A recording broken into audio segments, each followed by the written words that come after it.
उस परमेश्वर के सामने अपने आप को समर्पण के साथ में बैठेंगे। धन्यवाद पिता परमेश्वर, धन्यवाद पिता परमेश्वर, धन्यवाद पिता परमेश्वर। पिता आपकी स्तुति हो, पिता आपकी स्तुति हो, पिता आपको धन्यवाद देते हो सारे तन मन धन से। हालेलुया, हम आपको धन्यवाद देते हैं पिता। धन्यवाद धन्यवाद धन्यवाद धन्यवाद धन्यवाद धन्यवाद धन्यवाद धन्यवाद। स्वर्ग में हालेलुया सेना का यहोवा पवित्र है, पवित्र है, पवित्र है, दिन रात कहने वाले। हालेलुया हालेलुया करूब और हालेलुया सारा के साथ में मिलकर प्रभु हालेलुया हमें भी ये योग्यता आपने दिया प्रभु, हम आपके स्तुति और आराधना कर सके। धन्यवाद पिता परमेश्वर, धन्यवाद पिता परमेश्वर। बड़े आदर के साथ में उसके नाम की महिमा के महत्व के साथ में हम उनके साथ में बैठेंगे। हमारे सारे चिंताओं को भूलकर, सारे परेशानियों को भूलकर हालेलुया प्रभु की हम आराधना करेंगे। आइए हम प्रार्थना करेंगे। सर्वशक्तिमान हमारे स्वर्गीय पिता परमेश्वर, इस समय के लिए हम आपको धन्यवाद देते हैं पिता। और एक बार और एक सोमवार के शाम के इस वक्त में पिता आपने हम सबको सहायता की है कि हम आपकी आराधना करें। हालेलुया, पुत्र यीशु मसीह के नाम से आपका चरणों के पास आकर पुत्र के नाम से हम आपसे प्रार्थना करें। आपने और एक दिन और एक हफ्ता हमारे जीवन में प्रदान किया, आपको धन्यवाद। हफ्ते के शुरुआत के दिन में और एक बार प्रभु आपके हाथों से हम प्रार्थना करते हैं। हालेलुया, हमारे लव एंड होप कांग्रेगेशन के सारे कार्य को आपके हाथों से प्रार्थना करते हैं। हालेलुया, सारे बोर्ड मेंबर्स के लिए मैं धन्यवाद देता हूँ। सारे हालेलुया प्रभु के खेत में करने वाले हालेलुया पासवान लोग के लिए मैं धन्यवाद देता हूँ। विश्वासी जनों के लिए मैं धन्यवाद देता हूँ। और आज जितने लोग इसमें जुड़े हैं और जितने लोग इसमें जुड़ने वाले हैं उनके लिए भी मैं दुआ करता हूँ। प्रभु आज का हमारे मीटिंग हर एक बातों से आपके नाम की महिमा के लिए हो। हम आराधना से प्रभु आपको महिमा दे, हम प्रार्थना से आपको महिमा दे। आज का वचन प्रचारने के लिए आदरणीय आपका दास के लिए मैं धन्यवाद देता हूँ प्रभु। उनके जरिए आज अब हमसे बात करने वाला है, इसके लिए धन्यवाद। नए अभिषेक के साथ में, कृपा के साथ में प्रभु उनको खड़ा करने के लिए हम आपसे दुआ और प्रार्थना करते हैं परमेश्वर। शुरू से लेकर अंत तक सारी बातों को आपके हाथों में देकर प्रार्थना करता हूँ। हर एक लोगों का नेट को, उनका वाईफाई कनेक्शन, लाइट का कनेक्शन, सब कुछ प्रभु आपके हाथों से प्रार्थना करता है। पवित्र आत्मा आप ही हमारे अच्छा टीचर बन के हर एक को चलाने के लिए हम आपसे दुआ करते हैं। आगे के समय को आपके हाथों से प्रार्थना करता हूँ। सारा आदर महिमा जलाल सब कुछ हम आप ही को देते हैं। प्रार्थना आपने सुना इसके लिए धन्यवाद। आपके पुत्र यीशु मसीह के नाम से हम मांगते हैं, सुनिए और ग्रहण कीजिए पिता। आमीन आमीन आमीन। हालेलुया, आइए हम स्तुति और आराधना में जाएंगे। हालेलुया, परमेश्वर के हालेलुया महिमा के योग्य हम उनकी स्तुति करेंगे। हालेलुया, स्तुति में, आराधना में छुटकारा है, आराधना में चंगाई है। हालेलुया, हम आराधना से और हम बलवत हो जाएंगे और आराधना में हमें लीड करने के लिए सिस्टर केसिया से जी हमारे बीच में है। हम सब मिलकर आराधना करेंगे। तभी सिस्टर का आगे के समय सिस्टर का हाथों में देना चाहता हूँ। सभी लोग को जल्द से जल्द आने वाले प्रभु यीशु मसीह के नाम में मेरा प्रेमी सलाम। कितना मधुर दिन है, प्रभु ने हमारे जीवन में एक और मौका दिया प्रभु की उपस्थिति में आने के लिए, उसकी स्तुति और महिमा करने के लिए। इस लव एंड होप कांग्रेगेशन में इस तरह की एक संगति प्रभु ने हम सब लोगों के जीवन में दिया। इसे याद करते हुए मैं प्रभु को धन्यवाद और स्तुति करती हूँ। आशा करती हूँ कि आप लोग जहां कहीं भी है, प्रभु आप सबों को संभाल रहा है, सुरक्षित रख रहा है। और प्रभु के चरणों में जब हम हैं तो बड़े ही भय के साथ उसकी उपस्थिति में हम बने रहेंगे। कुछ गीतों को गाकर प्रभु की स्तुति और महिमा करेंगे। सेनाओं का यहोवा हमारे संग संग है, याकूब का परमेश्वर हमारा ऊंचा गढ़ है। सेनाओं का यहोवा हमारे संग संग है, याकूब का परमेश्वर हमारा ऊंचा गढ़ है। जिसने आकाश बनाया, जिसने पृथ्वी बनाई, जिसने आकाश बनाया, जिसने पृथ्वी बनाई, जो सर्वशक्तिमान प्रभु है, वो यहोवा हमारे संग संग है। जो सर्वशक्तिमान प्रभु है, वो यहोवा हमारे संग संग है। सेनाओं का यहोवा हमारे संग संग है। याकूब का परमेश्वर हमारा ऊंचा गढ़ है। सेनाओं का यहोवा हमारे संग संग है। याकूब का परमेश्वर हमारा ऊंचा गढ़ है। समुद्र को जिसने दो भागा, जंगल में मार को निकाला। समुद्र को जिसने दो भागा, जंगल से मार को निकाला। जो वायदे को करता है पूरा, वो यहोवा हमारे संग संग है। जो वायदे को करता है पूरा, वो यहोवा हमारे संग संग है। सेनाओं का यहोवा हमारे संग संग है। याकूब का परमेश्वर हमारा ऊंचा गढ़ है। सेनाओं का यहोवा हमारे संग संग है।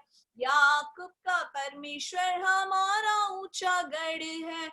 लाजर को जिसने जिलाया, कई को जिसने बचाया। लाजर को जिसने जिलाया, जक्कई को जिसने बचाया। जिसके लिए सब कुछ संभव, वो यहोवा हमारे संग संग है। जिसके लिए सब कुछ संभव, वो यहोवा हमारे संग संग है।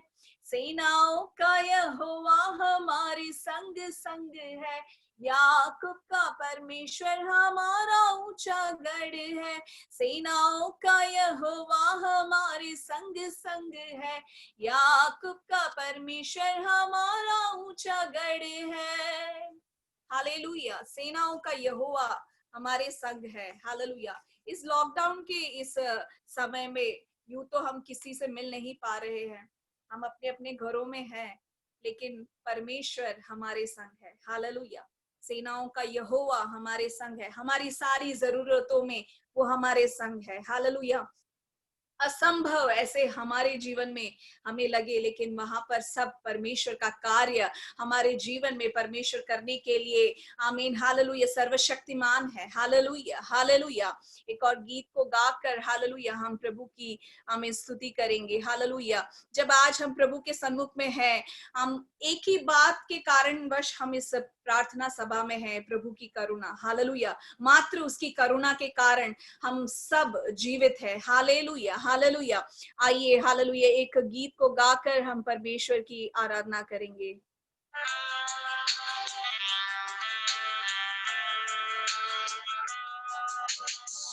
हो तेरी स्तुति और आराधना करता हूँ मैं तुझसे ये प्रार्थना। महिमा से तेरी तू इस जगह को भर, जो भी तू चाहे तू यहाँ पे कर। Hallelujah, hallelujah, hallelujah, hallelujah, hallelujah,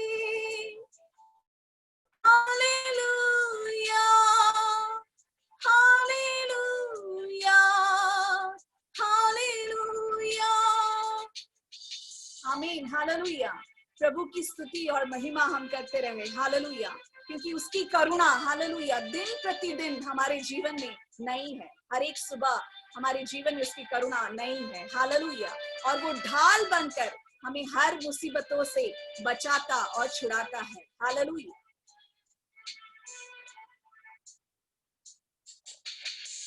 करुणा से तेरी नया दिन दिखाता है, ढाल बनकर मेरी मुझे बचाता है। जब मैं पुकारूं तू दौड़ आता है, जब मैं गिरूं मुझे उठाता है। Hallelujah, hallelujah, hallelujah, hallelujah, hallelujah, hallelujah. प्रियो, इस जग में परमेश्वर के समान हमारे जीवन में कोई भी नहीं है। हालेलुया, वो कभी हमें नहीं छोड़ता। जब हम उनके सामने, परमेश्वर के सामने अपने घुटने टेकते हैं, तो हमारी सारी विनतियों को सुनता है। हालेलुया, इन दिनों में यही बात परमेश्वर हमसे चाहता है। आमीन। सारे जहां में तुझसा कोई नहीं, तुझको छोड़ कोई प्रभु है ही नहीं। घुटने मटे को बस तेरे सामने, तू है प्रभु, तू मेरा पिता। Hallelujah, hallelujah, hallelujah. आमीन कहे। Hallelujah, hallelujah, hallelujah. हो तेरी स्तुति और आराधना करता हूँ मैं तुझसे ही प्रार्थना। महिमा से तेरी तू इस जगह को भर, जो भी तू चाहे तू यहाँ पे कर। Hallelujah, hallelujah, hallelujah, hallelujah, hallelujah, hallelujah. आमीन। Praise you Lord, praise you Lord. Hallelujah. परमेश्वर पिता, हालेलुया, हम तेरे चरणों में आते हैं। हालेलुया, तूने दिए हुए इस सुंदर अवसर के लिए हम तुझे धन्यवाद और तेरी स्तुति महिमा करते प्रभु जी। हालेलुया, तेरे समान कोई नहीं है। हालेलुया प्रभु जी, हमारा घुटना अगर टिके तो सिर्फ तेरे सामने प्रभु। हालेलुया, क्योंकि तेरे समान कोई परमेश्वर इस जगत में नहीं है। हालेलुया, आमीन। हालेलुया, तेरी स्तुति और आराधना करने के लिए आमीन तूने हमें इस दुनिया में हालेलुया आमीन लेकर आया है। हालेलुया, ये बात अच्छी तरीके से हमारे जहन में रहे प्रभु। हालेलुया, इन दिनों में आमीन तूने जिस कारणवश हमें बुलाया है उसको हालेलुया अच्छी तरीके से निभाने के लिए, करने के लिए प्रभु तू हमें सहायता मदद कर प्रभु जी। हालेलुया, इस सुंदर हालेलुया शाम के समय में प्रभु एकत्रित आए हुए सभी लोगों को तेरे हाथों में सौंपते प्रभु जी, तेरे दासों को तेरे हाथों में सौंपते प्रभु जी। भिन्न भिन्न जगह से हमें इस ऑनलाइन मीटिंग में शामिल हो रहे हर एक व्यक्तिजनों को हालेलुया तेरे हाथों में सौंपते प्रभु। हालेलुया, हर एक की मदद कर प्रभु। हालेलुया, हर एक की अवस्थाओं को तू जानने वाला परमेश्वर है। हालेलुया, हालेलुया प्रभु, आज रात हालेलुया तू हमसे बात कर प्रभु। आमीन, तेरे वचन से आमीन मनादी करने वाले, पेश करने वाले तेरे दास को भी तेरे हाथों में सौंपते प्रभु जी। आमीन, तेरी आत्मा की भरपूरी से आमीन तेरे वचन से बात करने के लिए तू उन्हें सहायता मदद कर। हालेलुया, हमारी जरूरत के हिसाब से हमारे हृदय की अवस्था को जानते हुए तेरे वचन से तू हमसे बात कर प्रभु। हालेलुया, हालेलुया, आज की रात प्रभु तेरे वचन के द्वारा हमारे जीवन में अद्भुत कार्य होने पाए प्रभु। हालेलुया प्रभु, जहां जहां आमीन हमारे लोग तकलीफ में है प्रभु, वहां तेरे वचन पहुंचने पाए प्रभु। हालेलुया, छुटकारा के रूप में प्रभु आमीन तेरा वचन आज रात कार्य करने पाए प्रभु। हालेलुया, एकमात्र तू हमारी आशा है। हालेलुया, हम केवल तुझ पे आश्रय रखते प्रभु। हालेलुया, आमीन, हम सबको तेरे हाथों में सौंपते प्रभु जी। आगे की हर एक बातों में प्रभु तेरी अगुवाई बनी रहे। हालेलुया, इस मीटिंग को चलाने वाले तेरे दास को भी तेरे हाथों में सौंपते प्रभु जी, तूने सहायता मदद कर। हालेलुया। शुरुआत से लेके अंत तक हालेलुया तेरी उपस्थिति में भय के साथ हम बैठने पाए प्रभु जी। सारा आदर और महिमा हम तुझे देते हैं, यीशु मसीह के नाम में मांगते, सुनो और दया से ग्रहण कर प्यारे पिता।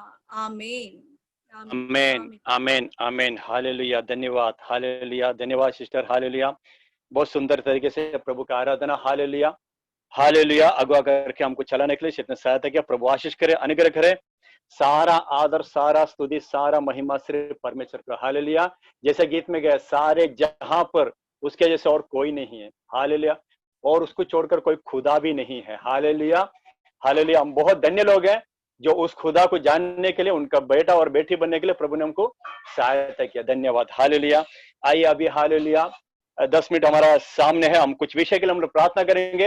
हम ये लव एंड ऑफ कांग्रीगेशन के हर एक मीटिंग में हम कुछ विषय के लिए प्रार्थना करते हैं, और आज भी हम कुछ विषय के लिए प्रार्थना करेंगे। सबसे पहला, दुनिया में ये जो महामारी जो चल रहा है, आज सारा दुनिया उसके लिए प्रार्थना कर रहा है, उसके लिए प्रार्थना करेंगे। और साथ ही साथ लव एंड होप कांग्रीगेशन के सारे बोर्ड मेंबर्स को याद करेंगे, सारे पासवानों को याद करेंगे, सारे विश्वासी जन को याद करेंगे। मैं चाहता हूं कि छत्तीसगढ़ से इवांजेलिस्ट राम बिलास बर्मन मेरे आवाज को सुन रहा है। इवांजेलिस्ट राम बिलास बर्मन, तो आप इस विषय के लिए प्रार्थना कीजिए। आप अनम्यूट करके, स्क्रीन पे अनम्यूट करके इस विषय के लिए प्रार्थना कीजिए।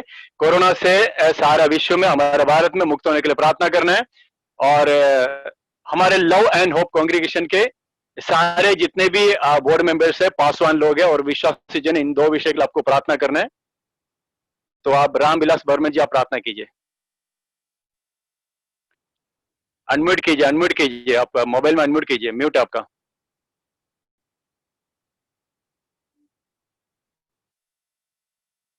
पास्टर जी मोबाइल में अनम्यूट कीजिए।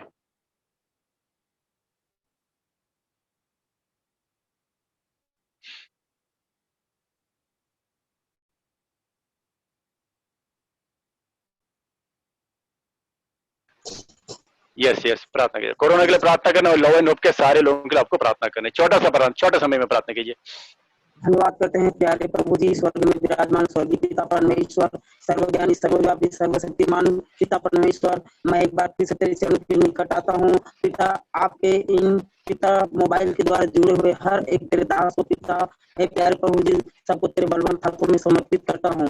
हे प्यारे प्रभु जी, इस समय पिता जितने कोरोना वायरस देश विदेश में, हे प्यारे प्रभु जी, इस इंडिया में और इंडिया के छोड़ हर एक देश विदेश में जो चल रहा है पिता, यीशु के नाम से पिता मैं उसे लाख कर देता हूँ, क्योंकि तूने अपने वचन में कहा पिता, हे पतरस मैं तुम्हें स्वर्ग का कुंजी दिए जाता हूँ, तू जो कुछ भी मेरे नाम से पृथ्वी बंधोगे स्वर्ग में बंधाएगा। पिता अभी इस वक्त मैं आदेश देता हूँ यीशु मसीह के नाम से, कोरोना वायरस देश विदेश हर एक जन के, हर एक देह प्राण आत्मा से निकल कर बाहर हो जाए। जिस तरह तेरे विरुद्ध, तेरे दास के विरुद्ध में खड़ा हुए थे पिता विराम कुरान दतान, और उसको जमीन निकल गया, वैसे जमीन में इस मसीह के नाम से इस समय भयंकर पिता, इस समय कोरोना नामक वायरस जो पिता अभी प्रकोप में डाला, उसको मैं जमीन में दफन कर देता हूँ, यीशु के नाम से लाख करता हूँ। धन्यवाद करता हूँ पिता हर एक तेरे दासों के लिए पिता, जो इस मार्ग में चल पड़ा है पिता, हे प्यारे प्रभु जी, उनको समर्थ देना, शक्ति देना, अपने आत्मिक ज्ञान वरदानों से बढ़ोतरी करना, और हे पिताजी हिवाव देना, क्योंकि तूने कहा है उठ हिवावबान, दृढ़ हो जा, तेरा मन कच्चा न हो, भय न खा, तू जहां कहीं जाएगा सफल होगा। यीशु मसीह के नाम से पिता हर एक को सफल करते जाना। अब पिता हर एक के क्लास में पिता, हर एक कलीसिया में प्रभु तू भेड़ों को देना। हे प्यारे प्रभु जी, जिस तरह यहोवा के स्वर्गदूत ने पिता दर्शन देकर कहा, हे सूरवीर सूरमा उठ, यहोवा तेरे साथ है।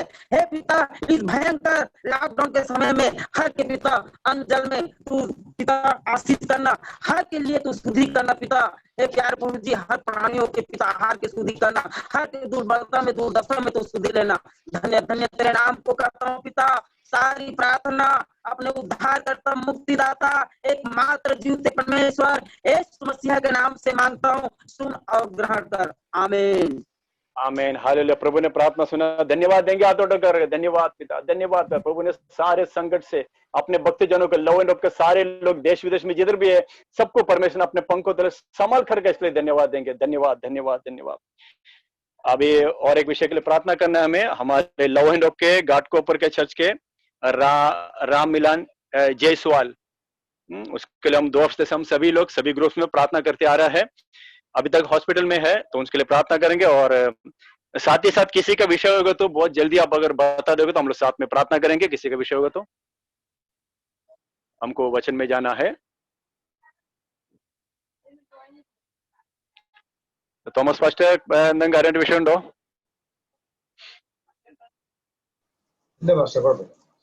ओके ओके ओके, आइए हम प्रार्थना करेंगे। हम वैसे भी हम प्रार्थना करेंगे कि हमारे लोग जहां पर भी है सारे विश्वास जाने के लिए प्रार्थना करेंगे। परमेश्वर का भक्तजन जहां पर भी है प्रभु उनको संभाले, और हमारे लव एंड होप के सारे लोगों के लिए हमने प्रार्थना किया है।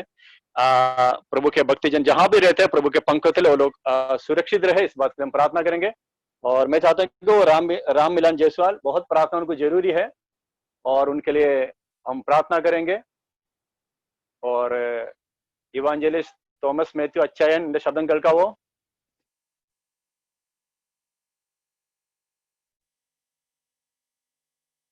ओके, नहीं तो मोहनलाल बंजारे जी है, आप प्रार्थना कीजिए।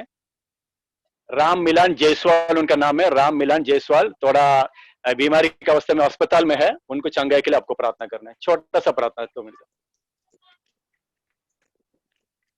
यस, आप कीजिए। यस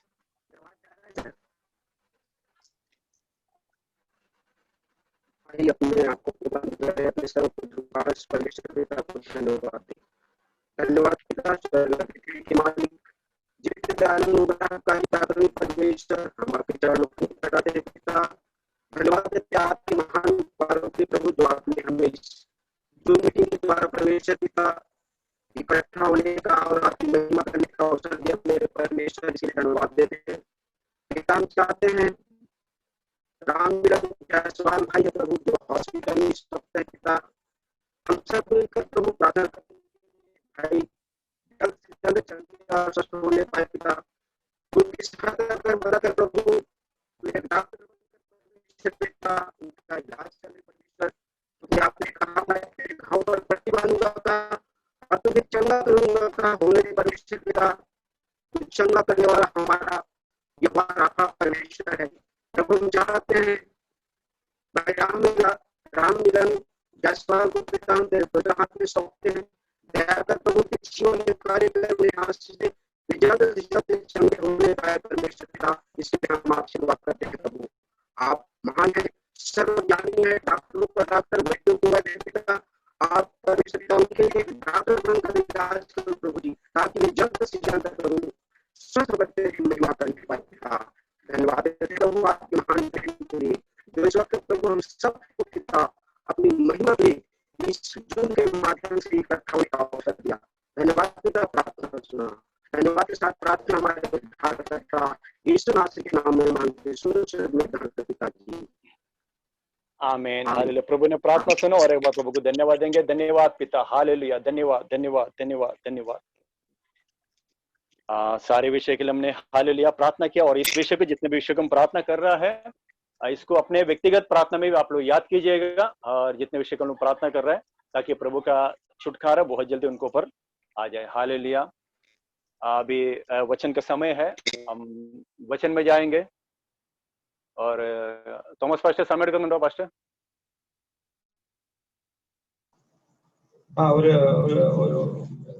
ഒരു minute. Okay okay okay okay. आगे का कुछ शब्द कहने के लिए मैं अपना hallelujah general coordinator MC Thomas ji का हाथ में देना चाहता हूँ। हाँ हाँ ओके। കർത്താവിന്റെ പരിശുദ്ധമായ നാമം ഈ രാത്രി വാഴ്ത്തപ്പെടുമാറാകട്ടെ। परमेश्वर की अति पवित्र नाम इस संध्या के समय में उनको ऊंचा करता हूँ। നമ്മുടെ ലവ് ആൻഡ് ഹോപ്പ് കോൺഗ്രിഗേഷന്റെ 26ാമത്തെ മീറ്റിംഗിൽ രാത്രി കർത്താവിന്റെ സന്നിധിയിലായിരിക്കാൻ നമ്മളെ സഹായിച്ചതോട് നന്ദിയോടെ കർത്താവിനെ സ്തോത്രം ചെയ്യുകയാണ്। हमारे इस लव एंड होप कांग्रीगेशन के हालेलुया इस जो हालेलुया 26वां मीटिंग में और शाम के टाइम में प्रभु ने हम सबको लेकर आए, मैं प्रभु को धन्यवाद देते हैं। മീറ്റിംഗ് ലീഡ് ചെയ്യുന്ന പാസ്റ്റർ രവി നമ്പ്യാർ, ഇന്ന് ശുശ്രൂഷിക്കുന്ന പ്രധാനദാസൻ പ്രസ്ഥാനത്തിന്റെ vice president pastor Joseph Abraham pastor, ആരാധന ലീഡ് ചെയ്ത പ്രിയ നമ്മുടെ സഹോദരി ഫെസിയ സിസ്റ്റർ, മറ്റ് കർത്തദാസന്മാർ എല്ലാവർക്കുമായി കർത്താവിനെ സ്തോത്രം ചെയ്യുകയാണ്। और आज लीडिंग करने वाले परमेश्वर के दास को और हालेलुया आराधना में आगे जो अगुवाई किया सिस्टर केसिया जी को और जितने भी श्रेष्ठ दास लोग हैं, और उससे बढ़कर आज जो वचन प्रचार करने वाला हमारे लव एंड होप कांग्रीगेशन के वाइस प्रेसिडेंट पास्टर जोस अब्राहम जी को भी हम धन्यवाद देते हैं। വളരെ സന്തോഷത്തോടുകൂടിയാണ് ഇന്ന് രാത്രി നാം കർത്താവിന് സ്തുതിയായിരിക്കുന്നത്. നമ്മുടെ കോൺഗ്രിഗേഷന്റെ വൈസ് പ്രസിഡന്റ് അഥവാ ആക്ടിംഗ് പ്രസിഡന്റ് പാസ്റ്റർ ജോസഫ് വളരെ നന്നായി ദൈവത്തിന് വചനം ശുശ്രൂഷിക്കുന്ന കർത്താവാണ്. നമ്മുടെ പ്രസ്ഥാനത്തിന്റെ ശുശ്രൂഷകളിൽ സജീവമായിരിക്കുമ്പോൾ തന്നെ മറ്റ് അനവധി സുവിശേഷ പ്രവർത്തനത്തിന്റെ ചുക്കാൻ പിടിക്കുന്ന അദ്ദേഹം ഇന്ന് രാത്രി അദ്ദേഹത്തിൽ കൂടി കേൾക്കാൻ പോകുന്ന വചനങ്ങളെ ഓർത്ത് ദൈവത്തിന് സ്തോത്രം ചെയ്യുകയാണ്. और बड़े खुशी के साथ में आज के शाम में हम लोग बैठे हुए हैं। हालेलुया। पास्टर जोस अब्राहम जी के लिए मैं कहना चाहता हूँ, हमारे लव एंड होप कांग्रीगेशन के वाइस प्रेसिडेंट या एक्टिंग प्रेसिडेंट के रूप में बहुत उत्साह के साथ में, बहुत जोश के साथ में वो कार्य कर रहा है। और इतना ही नहीं, सुसमाचार के और भी कई क्षेत्र में वो उनका सेवकाई को अपना योगदान वो निभा रहा है। और इन सबको याद करते हुए मैं धन्यवाद देता हूँ। बहुत अच्छा वचन को प्रचार करता है और हम धन्य है। और आज उनका वचन को सुनने के लिए प्रभु ने हमें मौका दिया। इस बात को याद करते हुए हम प्रभु को धन्यवाद देते हैं। വളരെ ദൈവസ്നേഹമുള്ളൊരു കുടുംബമാണ് നമ്മുടെ കൂട്ടായ്മയിൽ. അദ്ദേഹത്തിന്റെ സേവനം വളരെ അനുഗ്രഹീതമാണ്. ഒത്തിരി പറഞ്ഞ് ഞാൻ ഓടുന്നില്ല, ദൈവനാമം ഓതപ്പെടണമല്ലോ. അപ്പൊ തന്നെ ഓർക്കാതിരിക്കുന്നതും ശരിയല്ല. അതുകൊണ്ട് തന്നെ അദ്ദേഹം പ്രിയ അമ്മാമ ഒക്കെ വളരെ സ്നേഹത്തോടെ നമ്മുടെ കൂട്ടായ്മയെ ഓർത്ത് പ്രാർത്ഥിക്കുകയും എല്ലാ നിലകളിലും നമ്മുടെ ശുശ്രൂഷയെ കൈത്താങ്ങൽ ചെയ്യുന്ന കുടുംബമാണ്. നമുക്ക് എല്ലാവർക്കും വളരെ പ്രാർത്ഥിക്കാം. പിന്നെയും കുടുംബത്തെ കർത്താവ് ഉപയോഗിക്കുന്നതിനായി നമുക്ക് പ്രാർത്ഥിക്കാം. ഇന്ന് രാത്രി ദാസനെ ക്രൂശിന്റെ മറവിൽ കർത്താവ് വളരെ ശക്തമായിട്ട് ഉപയോഗിക്കേണ്ടതിനായിട്ട് നമുക്ക് പ്രാർത്ഥിക്കാം. വളരെ ഒരുക്കത്തോടെ, വളരെ കർത്താവെ എന്നോട് സംസാരിക്കണമെന്നുള്ള വളരെ ആ വാഞ്ചിയോടുകൂടെ കർത്താവിന്റെ പാതയോട് നമുക്കായിരിക്കാം. കർത്താവ് എല്ലാവരും സഹായിക്കട്ടെ. നമുക്ക് ഒരുമിച്ച് നമ്മുടെ കരങ്ങളെ ദൈവത്തിന് സ്തോത്രം ചെയ്ത് അദ്ദേഹത്തെ ശുശ്രൂഷയ്ക്ക് വേണ്ടി ക്ഷണിക്കാം. हम अपना हाथों को उठाकर परमेश्वर के दास को हम स्वागत करेंगे। धन्यवाद। और इसके ट्रांसलेटिंग महेश आचार्य जी है, वो हिंदी में इसका अनुवाद करेंगे।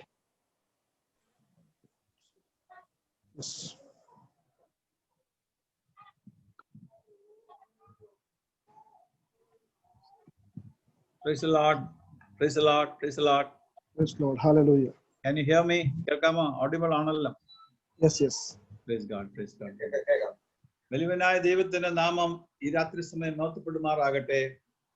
अति पवित्र परमेश्वर यहोवा के नाम की आज महिमा हो. സന്തോഷത്തോടും സമാധാനത്തോടും സൗഖ്യത്തോടും ബലത്തോടും ആരോഗ്യത്തോടും കൂടി ദൈവസ്ഥാനിൽ നിന്ന് കടന്നു വരുവാൻ 17ഓളം കുടുംബങ്ങളെ കർത്താവ് സഹായിച്ച വലിയ കൃപയ്ക്കായി ഞാൻ കർത്താവിനെ സ്തുതിക്കുന്നു. खुशी, आनंद और भरपूरी और जय के साथ और उल्लास के साथ आज 17 परिवार हमारे बीच में मौजूद है और हमारे बीच में है. इसके लिए मैं परमेश्वर को धन्यवाद देता हूँ. ഓരോ ദിവസവും ഓരോ സന്ധ്യയും ഓരോ മീറ്റിംഗ് കർത്താവിന്റെ ദാനമാണെന്ന് വിശ്വസിക്കുന്നു. और हर एक शाम, हर एक मीटिंग, हर एक दिन परमेश्वर का दान है कर मैं विश्वास करता हूँ. आमीन. നമ്മുടെ ധ്യാനത്തിനായി ഒരു വാക്ക് നമുക്ക് വായിക്കാം. आज की चिंता के लिए एक वचन पढ़ेंगे. യോഹന്നാന്റെ സുവിശേഷം 14-ാം അധ്യായം 1-ാമത്തെ വാക്യം. യോഹന്നാൻ रचित सुसमाचार उसका 14 अध्याय पहला वचन. നിങ്ങളുടെ ഹൃദയം കലങ്ങിപ്പോകരുത്, ദൈവത്തിൽ വിശ്വസിപ്പീൻ, എന്നിലും വിശ്വസിപ്പീൻ. तुम्हारा मन खचित ना हो, चिंतित ना हो, मुझ पर परमेश्वर पर भरोसा रखो और मुझ पर भी भरोसा रखो. ഈ പർട്ടിക്കുലർ സമയം ബോംബെ അല്ലെങ്കിൽ ഇന്ത്യ അല്ലെങ്കിൽ വേൾഡ് മുഴുവനും കലങ്ങിക്കൊണ്ടിരിക്കുന്ന ഒരു അവസരത്തിലാണ് നാം ആയിരിക്കുന്നത്. ये जो क्षण है, फिलहाल आज हम लोग सब पूरी मुंबई और पूरा जो देश है, पूरा जो माहौल है, एक बहुत बड़ी व्याकुल से गुजर रहा है. അതിനോടനുബന്ധിച്ച ഒരു വിഷയമാണ് ഞാൻ ഇന്ന് സംസാരിക്കണമെന്ന് ആഗ്രഹിക്കുന്നത്. Glorify God. ആത്മീയമായി സ്പിരിച്വലായിട്ട് എങ്ങനെ റിഫ്രഷ് ആയിരിക്കണം എന്നുള്ള വിഷയമാണ് ഞാൻ സംസാരിക്കണമെന്ന് ആഗ്രഹിക്കുന്നത്. और उसी संदर्भ को लेकर आज मैं आपके सामने कुछ बातों को रखना चाहता हूं कि उसके बीच में हमें तरोताजा कैसा रहना है. പിതാവായ ദൈവം നമ്മെ പറ്റി ആഗ്രഹിക്കുന്നത് തന്റെ കുഞ്ഞുങ്ങൾ എപ്പോഴും സന്തോഷത്തോടും സമാധാനത്തോടും സൗഖ്യത്തോടും ബലത്തോടും കൂടി ആയിരിക്കണം എന്നുള്ളതാണ്. और परमेश्वर पिताजी हमेशा हमारे बारे में यही इच्छित रखता है कि इच्छुक रखता है कि हम हमेशा संतुष्ट रहे, आरोग्यवान रहे, बलवंत रहे और खुशी में रहे. നമ്മുടെ സ്വന്തം കുഞ്ഞുങ്ങളും അങ്ങനെ ആയിരിക്കണമെന്നാണല്ലോ നാം ഏവരും ഒരു ഫാദറോ മദറോ ആയിരിക്കുന്നെങ്കിൽ നാം ചിന്തിക്കുന്നത്. हम जो माता पिता हैं हम भी यही चाहते हैं कि हमारे जो संतान हैं, हमारे जो बच्चे हैं वो खुश रहे. അപ്പോൾ അങ്ങനെ സ്പിരിച്വലി ഫ്രഷ് ആയിരിക്കണമെന്ന് ദൈവം എപ്പോഴും നമ്മെ പറ്റി ആഗ്രഹിക്കുന്നു. परमेश्वर चाहता है कि हम हमेशा आत्मिक रीति पर तरोताजा रहें. അതിന് സഹായിക്കുന്ന ചില വിഷയങ്ങളാണ് നാം ഇന്ന് സംസാരിക്കാൻ ആഗ്രഹിക്കുന്നത്. और उसके मददगार के लिए कुछ विषयों को हालेलुया आज हम सीखेंगे, जानेंगे. മർക്കോസിന്റെ സുവിശേഷം 1-ാം അധ്യായം 35-ാമത്തെ വാക്യം നമുക്ക് വായിക്കാം. मरकुस रचित सुसमाचार उसका पहला अध्याय और 35वां वचन हम जरा पढ़ेंगे. അത് ഇങ്ങനെ വായിക്കുന്നു. उसको ऐसा लिखा है,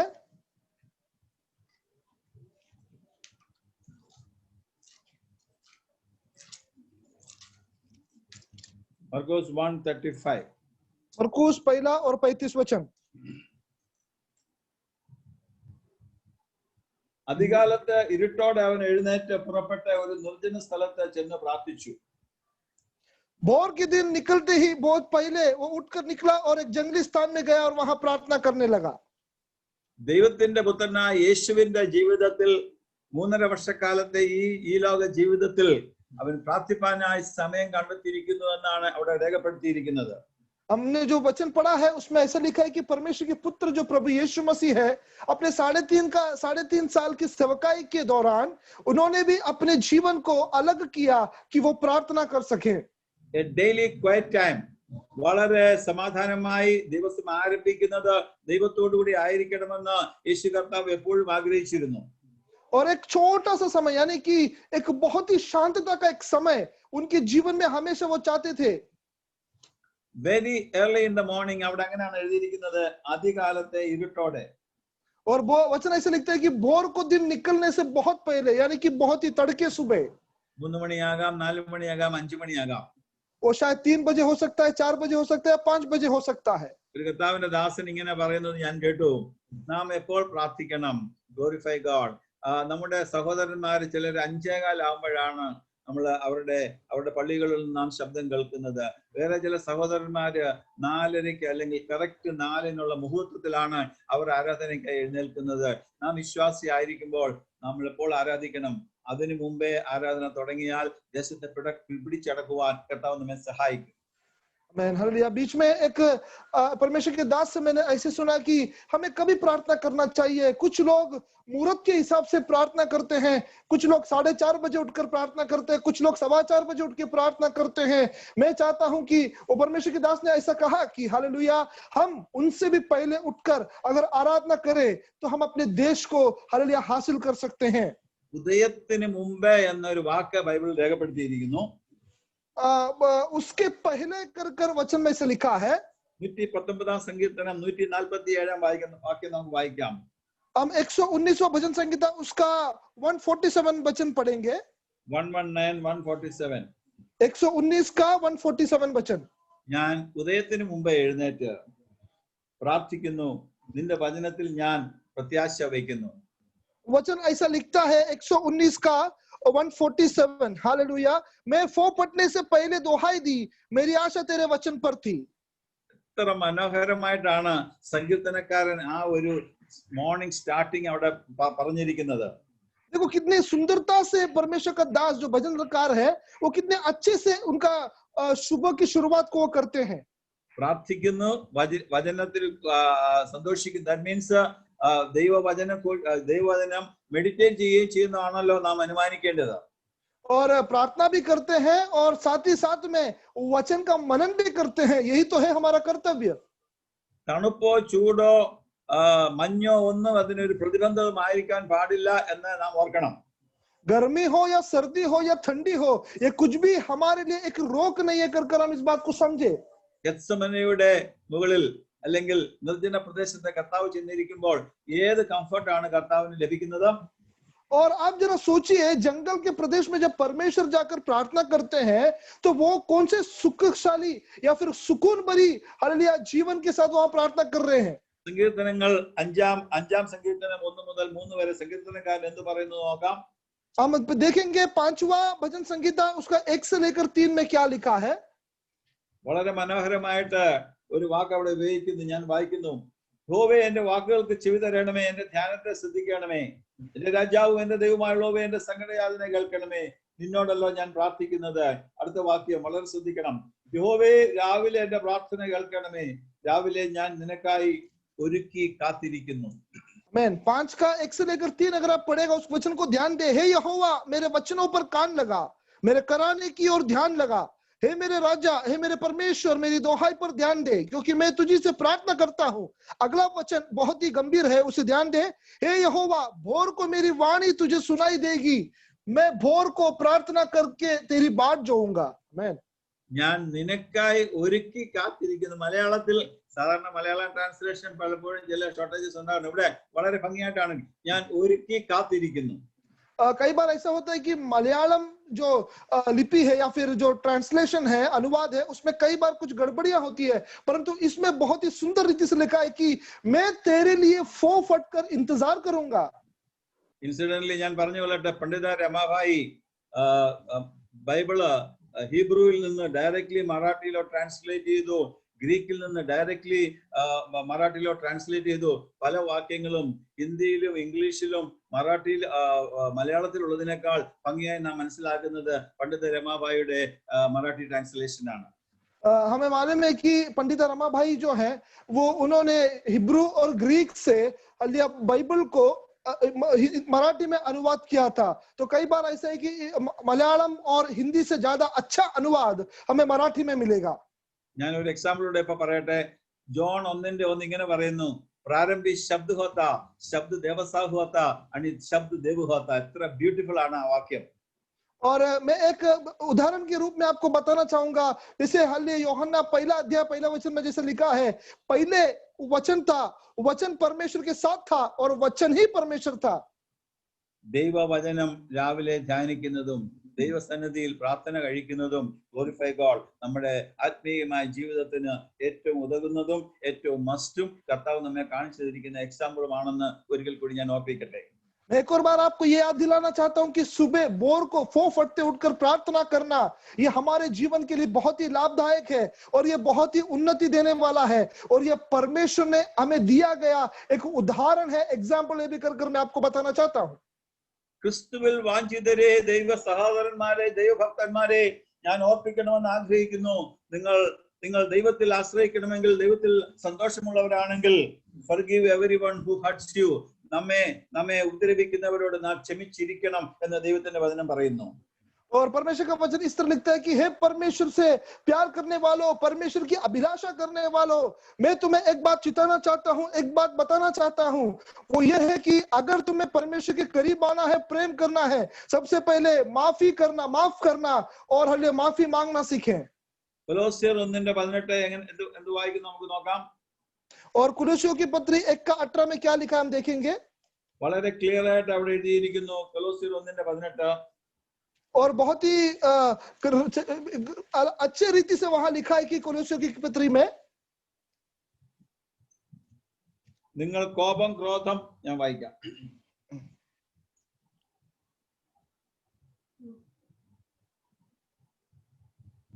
ഓക്കെ, ആ വാക്യത്തിന്റെ റെഫറൻസ് ഞാൻ വീണ്ടും തരുന്നതായിരിക്കും. Glorify God. അവിടെ ഇങ്ങനെ പറയുന്നു, ഇപ്പോഴോ നിങ്ങളും കോപം ക്രോധം ഈർഷ്യ വായിൽ നിന്നുള്ള ദൂഷണം ദുർഭാഷണം ഇവയൊക്കെയും വിട്ടുകളഞ്ഞുകൊള്ളുവീൻ എന്ന് പറയുന്നു. वो वचन का मैं आपको बाद में उसका रेफरेंस दूंगा, हालेलुया, वचन दूंगा, पर वचन ऐसा लिखता है कि हालेलुया तुम अपने मुंह से कुछ भी गलत बात, तुम गुस्से को, क्रोध को, ईर्ष्या को, ये सब को दूर कर अपने जीवन को बनाए रखें. കൊലോസ്യർ 3:8 ആണ് അത്. 3:8 कोलोसियों 3:8 वचन ഞാനത് വായിക്കുന്നു. ഇപ്പോഴോ നിങ്ങളും കോപം ക്രോധം ഈർഷ്യ വായിൽ നിന്ന് വരുന്ന ദൂഷണം ദുർഭാഷണം ഇവയൊക്കെയും വിട്ടുകളവീൻ. पर अब तुम भी इन सब को अर्थात क्रोध, रोष, बैरभाव, निंदा और मुंह से गालियां बकना, ये सब बातें छोड़ दो. ഈ ലിസ്റ്റ് വളരെ ഗഹനമായ ഒരു ലിസ്റ്റ് ആണ്. ये लिस्ट जो है, ये जो बात हमको परमेश्वर ने बताई, ये बहुत ही गहरा है. കോപത്തിൽ നിന്ന് ക്രോധം ഉത്ഭവിക്കുന്നു. क्रोध से जो है हालेलुया वो रेश उत्पन्न होता है. അതിൽ നിന്ന് ഈർഷ്യ ഉത്ഭവിക്കുന്നു. और उससे बैरभाव उत्पन्न होता है. അതിൽ നിന്ന് വായിൽ നിന്ന് വരുന്ന ദൂഷണം ഉത്ഭവിക്കുന്നു, और उसमें से निंदा और मुंह में गालियां आती है, ദുർഭാഷണം ഉത്ഭവിക്കുന്നു. गलत गालियां आती है. അതിന്റെ സബ് പ്രോഡക്ട്സ് വേറെ ഏതെങ്കിലും ഉണ്ടെങ്കിൽ അത് വിട്ടുകളവിനെന്ന് ദൈവത്തിന്റെ പരിശുദ്ധാത്മാവ് കർത്താവിന്റെ ദാസനിൽ കൂടി എഴുതി. और परमेश्वर के दास के द्वारा परमेश्वर का वचन ये हमें लिखता है कि हालेलुया, उसमें से कुछ भी अगर गलत बात तुम्हारे अंदर है, उन सबको तुम्हें छोड़ना है. ഞാൻ വളരെ ക്ലിയർ ആയിട്ട് പറയണമെന്ന് ആഗ്രഹിക്കുന്നു. നമ്മുടെ മനസ്സിന്റെ ഉള്ളിൽ മറ്റുള്ളവരുമായിട്ട് ഗ്രഡ്ജ്, പക നാം കരുതുന്നുണ്ടെങ്കിൽ, സ്റ്റോക്ക് ചെയ്ത് വെച്ചിട്ടുണ്ടെങ്കിൽ, അട്ടിയായി വെച്ചിട്ടുണ്ടെങ്കിൽ, ഗ്ലോറിഫൈ ഗോഡ്, അത് നമ്മുടെ ഫിസിക്കൽ രൂപത്തെ, നമ്മുടെ ശരീരത്തെ, നമ്മുടെ ആകമാന ജീവിതത്തെ ബാധിക്കുമെന്ന് വളരെ ശക്തമായിട്ട് ഇന്ന് രാത്രി പറയണമെന്ന് ഞാൻ ആഗ്രഹിക്കുന്നു. मैं आपको बहुत ही हालेलुया इच्छा के साथ और बहुत ही दर्द के साथ ये कहना चाहता हूं कि हालेलुया अगर आपके जीवन के अंदर कोई बदले की भाव है, या फिर उस बदले के भाव को आपने एक ईंट के समान या एक महल के समान ऊंचा कर खड़ा करके रखा है, तो वो दूसरे को नहीं बल्कि आपको खुद को ही बहुत हानि पहुंचाएगी. വളരെ ദുഃഖത്തോടും വളരെ സങ്കടത്തോടും ഞാൻ വിളിച്ചു പറയട്ടെ, നാട്ടിലും ബോംബെയിലും ഞാൻ ആയിരുന്ന എല്ലാ ഭാഗങ്ങളിലും ഞാൻ വ്യക്തമായിട്ട് കണ്ടതും ഞാൻ അകത്ത് കരഞ്ഞതും ഇൻസൈഡ് കരഞ്ഞതുമായ ഒരു വിഷയമാണിത്, അകത്ത് വെച്ചുകൊണ്ടിരിക്കുന്ന പക. और मैं बहुत ही दुख और निराशा के साथ और दर्द के साथ ये कहना चाहता हूं, वो मुंबई में हो या फिर गांव में हो, मैंने एक बात को ध्यान दिया है, लोगों के अंदर आज भी दूसरे लोगों के लिए बैर भाव यानी कि बदले की भाव आज भी वो लोग मन के अंदर रखकर चलते हैं. അതിന്റെ എക്സ്റ്റേണൽ സയൻസ് ആണ് ഒരു ഭവനത്തിൽ ചെന്നാൽ അവരോട് മിണ്ടാതിരിക്കുക, ഒരു ഭവനത്തിൽ ചെന്നാൽ അവരോട് ആഹാരം കഴിക്കാതിരിക്കുക, അല്ലെങ്കിൽ ഒരു ഭവനത്തിൽ പോകാതിരിക്കുക, അല്ലെങ്കിൽ ഫോൺ ചെയ്താൽ വർത്തമാനം പറയാതിരിക്കുക, അല്ലെങ്കിൽ ഹൈ എന്ന് പറഞ്ഞ് മാത്രം നമ്മുടെ കോൺവെർസേഷൻ, നമ്മുടെ സംസാരം നിർത്തുക. ഇതിലെല്ലാം ഇതിന്റെ വകഭേദങ്ങളാണെന്ന് ഞാൻ ഓർപ്പിക്കട്ടെ. और उसका निशाना यह है कि उसकी बाहरी निशानी यह है कि अगर हम किसी से बात करते हैं तो वो बात को काट देंगे, अगर उनके घर पे जाते हैं तो ठीक से वो खाना नहीं खाएंगे, अगर हमने उनको कुछ आमंत्रण दिया या फिर उनको कुछ संबोधित किया, वो संबोधन को उधर तोड़ देते हैं, बीच रास्ते में से कट जाते हैं. यही सब बात उनका बाहरी निशानी है. ഞാൻ ഒരു സ്റ്റെപ്പ് കൂടെ മുന്നോട്ട് കയറി പറയുന്നു, ക്യാൻസറിന്റെ ഏറ്റവും ഒരു വലിയ റീസൺ അൺട്രെയിൻഡ് ഗ്രഡ്ജ് ആണെന്ന് ഈവൻ ഡോക്ടേഴ്സ്, ബിലീവേഴ്സ് അല്ലാത്ത ഡോക്ടേഴ്സ് വരെ പറയുന്നുണ്ട് എന്ന് ഞാൻ ഓർപ്പിക്കട്ടെ.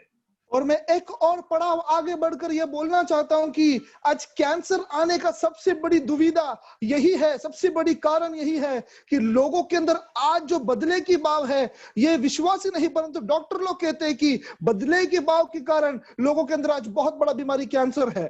ശോകമൂകമായ ഭാവവും ശോകമൂകമായ മുഖവും ഒരു വ്യക്തിക്കുണ്ടെങ്കിൽ ഒരു വളരെ നല്ല പെർസെന്റേജിൽ നമുക്ക് മനസ്സിലാകണം ആ പേഴ്സൺ ഗ്ലോറിഫൈ ഗോഡ് അകത്ത് പക വെച്ച് പുകഞ്ഞുകൊണ്ടേയിരിക്കുകയാണെന്ന്.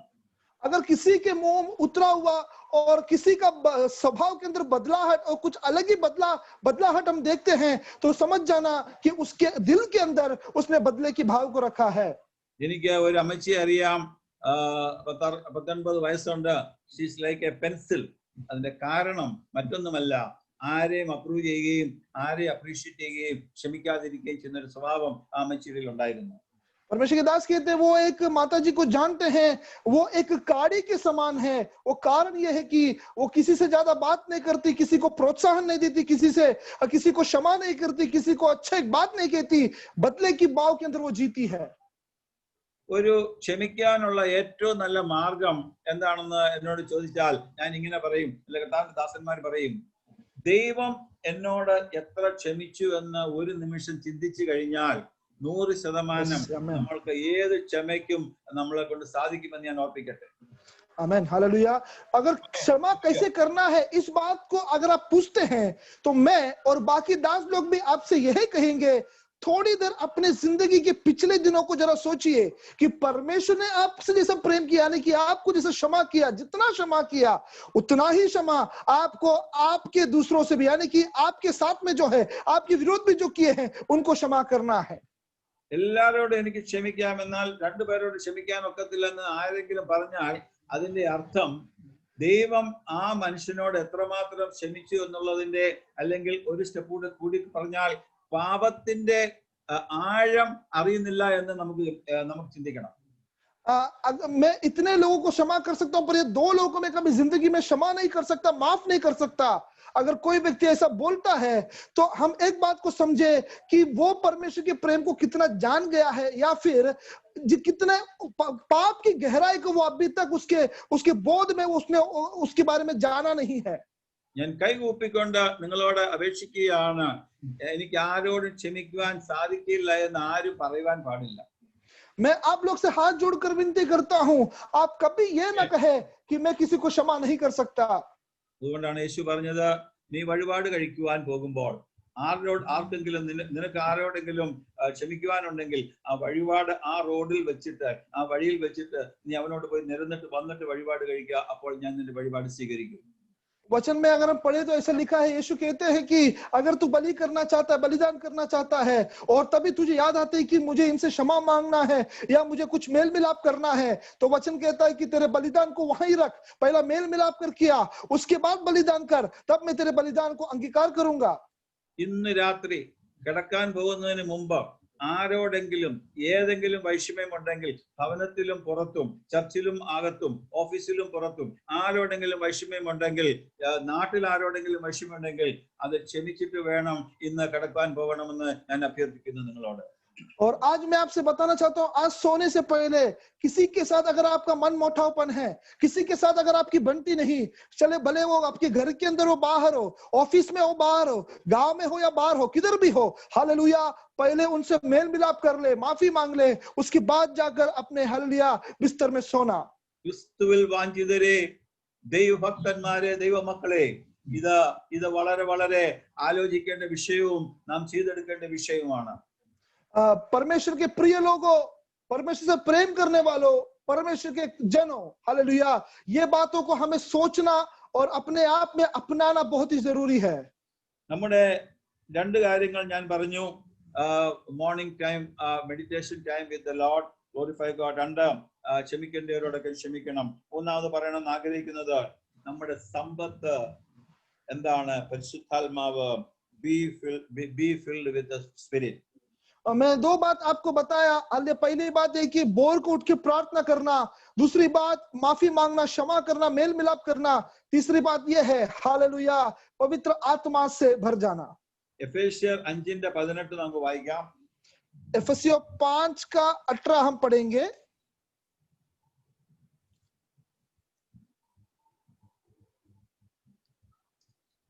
അതിനാൽ ദുർനടപ്പുണ്ടാകുമല്ലോ, ആത്മാവ് നിറഞ്ഞവരായി സങ്കീർത്തനങ്ങളാലും സ്തുതികളാലും ആത്മീയഗീതങ്ങളാലും തമ്മിൽ സംസാരിച്ചും നിങ്ങളുടെ ഹൃദയത്തിൽ കർത്താവിന്റെ പാടിയും കീർത്തനം ചെയ്തും നമ്മുടെ കർത്താവായ യേശുക്രിസ്തുവിന്റെ നാമത്തിൽ ദൈവവും പിതാവുമായവൻ എല്ലായ്പ്പോഴും എല്ലാറ്റിനും വേണ്ടി സ്തോത്രം ചെയ്തുകൊള്ളുവീൻ. ക്രിസ്തുവിന്റെ ഭയത്തിൽ അന്യോന്യം കീഴ്പ്പെട്ടിരിപ്പീൻ.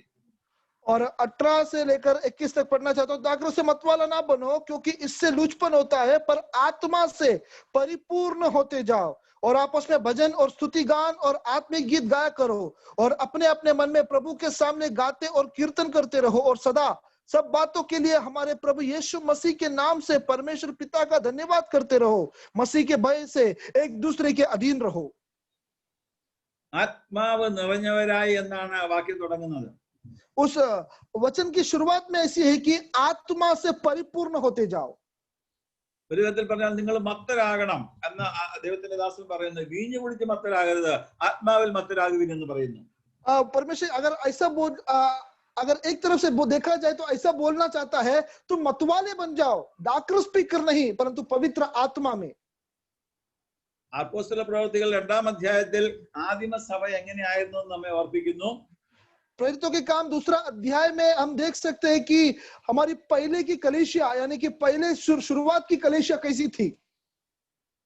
അവർ ആരാധിച്ചും അപ്പം നുറുക്കിയും പ്രാർത്ഥിച്ചും 7-8 കാര്യങ്ങൾ അവിടെ പറയുന്നു. അവർ ഒരു മനസ്സോടു കൂടി ആയിരുന്നു എന്ന് അവിടെ പറയുന്നു. उधर 7-8 बातें लिखी हैं. वो लोग प्रार्थना करते थे, आराधना करते थे, रोटी तोड़ते थे, संगति बनाए रखते थे और हल्ले परमेश्वर की बात जोते थे. എനിക്ക് ഏറ്റവും ഇഷ്ടപ്പെട്ട ഈ സമയത്ത് ഇഷ്ടപ്പെട്ട ഒരു കാര്യം അവർ എന്നും കൂടി വന്നുകൊണ്ടിരുന്നു എന്നുള്ളതാണ്. और मुझे इन दिनों में बहुत ही पसंद हुआ बात वो है, वो ऐसा वचन में से लिखता है कि उन दिनों में भी लोग एक दूसरे से हमेशा आकर मिलते थे. ഒരു വിധത്തിൽ നമുക്ക് പറയാം, ആദിമസഭ ഇന്ന് കഴിഞ്ഞ 6 മാസമായിട്ട് റിപ്പീറ്റ് ചെയ്തുകൊണ്ടിരിക്കുകയാണെന്ന് നമുക്ക് പറയാം. आमेन, हालेलुया। और आज हम ये बोल सकते हैं कि पिछले पहले शुरुआतों की जो कलीसिया थी, हालेलुया, वही कलीसिया का एक एग्जाम्पल, एक हालेलुया उदाहरण ये 6 महीने के दौरान गुजर रहा है। यानी कि हम भी आज हर एक दिन आपस में मिलते हैं। മേ ബി അപ്പം നുറുക്കുന്നില്ല എന്നുള്ളത് ഒഴിച്ചാൽ ബാക്കിയെല്ലാം നടക്കുന്നുണ്ട് ആദിമസഭയിലെ എന്ന പോലെ. और खाली रोटी तोड़ना नहीं होता है, बाकी सब काम इधर हो रहा है जो पहले शुरुआतों की कलीसिया में होती थी। ദൈവത്തിന്റെ പ്ലാനാണത്. ദൈവത്തിന്റെ പ്ലാനുകൾ ചുരുളഴിയട്ടെ എന്ന് ഞാൻ പ്രാർത്ഥിക്കുന്നു. ये परमेश्वर की मर्जी है और परमेश्वर की प्लान, परमेश्वर की इच्छा मर्जी पूरी हो, ये मैं प्रार्थना करता हूँ। ക്രിസ്തു ജീവിതത്തിൽ ഫ്രഷ് ആയിരിക്കാൻ അടുത്തൊരു step taking every project prisoner. നമ്മുടെ മുമ്പാകെ വരുന്ന ഏത് പ്രശ്നത്തെയും ക്രിസ്തുവിൽ ക്രൂശിന്റെ കീഴിൽ അർപ്പിച്ചു കൊടുക്കുക, അല്ലെങ്കിൽ ക്രൂശിന്റെ കീഴിൽ തന്നെ താഴ്ത്തി കൊടുക്കുക എന്നുള്ള കാര്യം പറയണമെന്ന് ആഗ്രഹിക്കുന്നു. और आत्मिक रीति में तरोताजा होने के लिए अगला एक पॉइंट, अगला एक कारण यह है कि हालेलुया, आपके जीवन में आने वाली सारी परेशानियां, तकलीफें, उनको क्रूस के चरणों में, यानी कि क्रूस के नीचे उसको लेके आए। 2 കൊരിന്ത്യർ 10-ാം അധ്യായം 5-ാമത്തെ വാക്യം ഇങ്ങനെ പറയുന്നു. दूसरी कोरिन्थियों 10 का 5 वचन ऐसा लिखता है, ഞാൻ മലയാളത്തിൽ വായിക്കാം. ഞങ്ങളുടെ പോരിന്റെ ആയുധം അവയാൽ ഞങ്ങൾ സങ്കല്പങ്ങളും ദൈവത്തിന്റെ പരിജ്ഞാനത്തിന് വിരോധമായി പൊങ്ങുന്ന എല്ലാ ഉയർച്ചയും ഇടിച്ചു കളഞ്ഞ് ഏത് വിചാരത്തെയും ക്രിസ്തുവിനോടുള്ള അനുസരണത്തിനായി പിടിച്ചടക്കി നിങ്ങളുടെ അനുസരണം തികഞ്ഞു വരുമ്പോൾ എല്ലാ അനുസരണക്കേടിന് പ്രതികാരം ചെയ്യുവാൻ ഒരുങ്ങിയിരിക്കുന്നു. 5ന്റെ 10 ഭാഷ 5ന്റെ അല്ലല്ല 1 കൊരിന്ത്യർ 10:4. 10:5. ओके ओके, पहला कोरिन्थी 10 का हालेलुया 4 वचन परमेश्वर के दास ने पढ़ा, वो मैं आपके लिए पढ़ना चाहता हूँ। पहला 1 कोरिन्थी 10 का 4, हालेलुया। उस वचन में ऐसा लिखा गया है, yes. और सबने एक ही आत्मिक जल पिया क्योंकि वे उस आत्मिक चट्टान 2 Corinthians 2 Corinthians 10:4 and 5. ओके, 10 कोरिन्थी 10 का 4 और 5, हालेलुया। क्योंकि हमारी लड़ाई के हथियार शारीरिक नहीं पर गढ़ों को ढा देने के लिए परमेश्वर के द्वारा सामर्थ्य है। इसलिए हम कल्पनाओं का और हर एक ऊंची बात का जो परमेश्वर की पहचान के विरोध में उठती है खंडन करते हैं और एक भावना को कैद करके मसीह की आज्ञाकारी बना देते हैं। ഇംഗ്ലീഷിൽ മൊഫാത്ത് എന്നൊരു ട്രാൻസ്ലേഷൻ ഉണ്ട് ബൈബിൾ. ആ മൊഫാത്ത് ട്രാൻസ്ലേഷൻ ഇങ്ങനെയാണ് എഴുതിയിരിക്കുന്നത്, ടേക്കിംഗ് എവരി പ്രോജക്ട് പ്രിസണർ. और इंग्लिश में मफात करके एक अनुवाद है, उसमें ऐसा लिखा है कि सारे बातों को, हालेलुया, सारी जो परेशानी है उनको क्रूस में रखना। ഇംഗ്ലണ്ടിൽ ആയിരുന്ന ഒരു സീനിയർ കർത്താവിന്റെ ദാസൻ ഒരാളോട് ചോദിച്ചു, മൊർദെഖായി റൈസ് എന്ന് പേരുള്ള ഒരാളോട് ചോദിച്ചു, തങ്ങളുടെ കാലുകൾ പോളിയോ ബാധിച്ച് നിങ്ങൾക്ക് നടക്കാൻ ഒക്കുന്നില്ല, താങ്കൾ ഒരു 3 ചക്രമുള്ള വാഹനത്തിലാണ് യാത്ര ചെയ്യുന്നത്, താങ്കൾ എന്തുകൊണ്ടാണ് ഇത്രമാത്രം സന്തോഷവാനായിരിക്കുന്നത് എന്നൊരു ചോദ്യം ചോദിച്ചു. इंग्लैंड में एक बंदे ने पूछा, आपको पहले ही पैर में पोलियो के कारण आप बाधित हैं, आप पीड़ित हैं, और उसी के दौरान आप एक 3 चाकी हालेलुया गाड़ी में गुजारा करते हैं, अपनी यात्रा को करते हैं, उसके बावजूद भी आपके चेहरे पर इतनी मुस्कुराहट, इतनी खुशहाली क्यों है, क्यों झलकती है? ഈ 3 ചക്രമുള്ള വാഹനം ഉരുട്ടി അല്ലെ ഓടിച്ച് നീണ്ടു കിടക്കുന്ന ഫാം ഹൗസസിൽ പോയി അരമണിക്കൂർ കൊണ്ട് അതിന്റെ ഗേറ്റ് തുറന്ന് അവിടെ കൊണ്ട് ഈ വിത്തുകൾ വിൽക്കുക എന്നുള്ളതാണ് അദ്ദേഹത്തിന്റെ ജോലി. और इस बंदे का काम ये था कि उस 3 चक्के की गाड़ी को खुद ही चलाकर आधे घंटे का सफर करते हुए वो बहुत बड़ा जो फार्म हाउस है उधर जाकर बीजों को बेचना, ये काम वो करते थे. ഇങ്ങനെ കയറി ചെല്ലുമ്പോൾ ആ ഫാംകാരെ ഈ വിത്ത് വാങ്ങിക്കുമോ ഇല്ല എന്നുള്ള യാതൊരു ഗ്യാരണ്ടിയും ഇല്ല. और ऐसे करके जाने से भी उधर वो उनका बीज बिकेगा कर भी कोई हालेलुया गारंटी नहीं था. അപ്പോൾ ഇദ്ദേഹം ചോദിച്ചു, ഇതെങ്ങനെ സാധിക്കുന്നു? സാധാരണ ഈ തങ്ങളുടെ ജീവിതത്തിന്റെ രീതിയിലുള്ള ആളുകളാണെങ്കിൽ അവര് റിട്ടയർമെന്റ് എടുത്തിട്ട് തങ്ങളുടെ ഭവനങ്ങളിൽ പോയി വിശ്രമിക്കുന്ന സമയമാണ്, താങ്കളെ കൊണ്ട് ഇതെങ്ങനെ സാധിക്കുന്നു എന്ന് ചോദിച്ചു. तो उनसे ये बंदे ने पूछा कि आप ये कैसे कर पाते हो? आपके जैसे अगर दूसरे कोई होते तो वो अपने जीवन में रिटर्न का प्लान लेकर अपने घर में आके विश्राम करते थे, पर आप ऐसा कैसे कर सकते हैं? അദ്ദേഹത്തിന് ഉത്തരം ഇങ്ങനെയായിരുന്നു, I take every project prisoner unto Jesus Christ, even the project of polio on my legs. और उन्होंने एक बात ऐसी कही, मैं जितने भी मेरी परेशानियां हैं उनको मैं यीशु मसीह के क्रूस की ओर लेके आता हूं और हालेलुया, और उसके आगे मैं बढ़ना चाहता हूं। എന്റെ ഫ്രസ്ട്രേഷൻ ഞാൻ ഫ്രൂട്ട്ഫുൾ ആയിട്ട് മാറ്റിയെടുക്കുന്നു. मेरे जितने भी हालेलुया मनोवेदना के कारण है उन सबों को मैं हालेलुया फलवंत करता हूं। നമ്മുടെ കരങ്ങളെ ഉയർത്തി ഹല്ലേലൂയ പറയുമോ? ഫ്രസ്ട്രേഷൻ अपने हाथ, ഫ്രൂട്ട്ഫുൾ ആയിട്ട് മാറ്റുന്നു എന്നാണ് ദൈവത്തിന്റെ ദാസൻ പറഞ്ഞത്. वो परमेश्वर के दास ने ऐसे कहा कि मेरे जितने भी मनोवेदना के काम है उनको मैं फलवंत करता हूं। പല ആളുകളും തങ്ങളോട് തന്നെ ചോദിക്കുന്ന ഒരു ചോദ്യമുണ്ട്, why, what is wrong with me? എനിക്ക് എന്താണ് പ്രശ്നം? എന്റെ ജീവിതത്തിൽ എന്താണ് പ്രശ്നം? ഇത്രയും ഫ്രസ്ട്രേഷൻ വരാൻ കാരണം എന്താണ് എന്ന്, നിരാശ വരാൻ കാരണം എന്താണെന്ന് ചോദിക്കാറുണ്ട്. कई लोग ऐसे पूछते हैं कि मेरे साथ ऐसे बुरे काम क्यों होते हैं? मेरे अंदर क्या गलती है? मेरे अंदर क्या कमी है?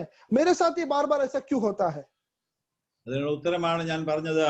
Bring every project unto the obedience of Jesus Christ and the cross, and the thing that thing can be overcome.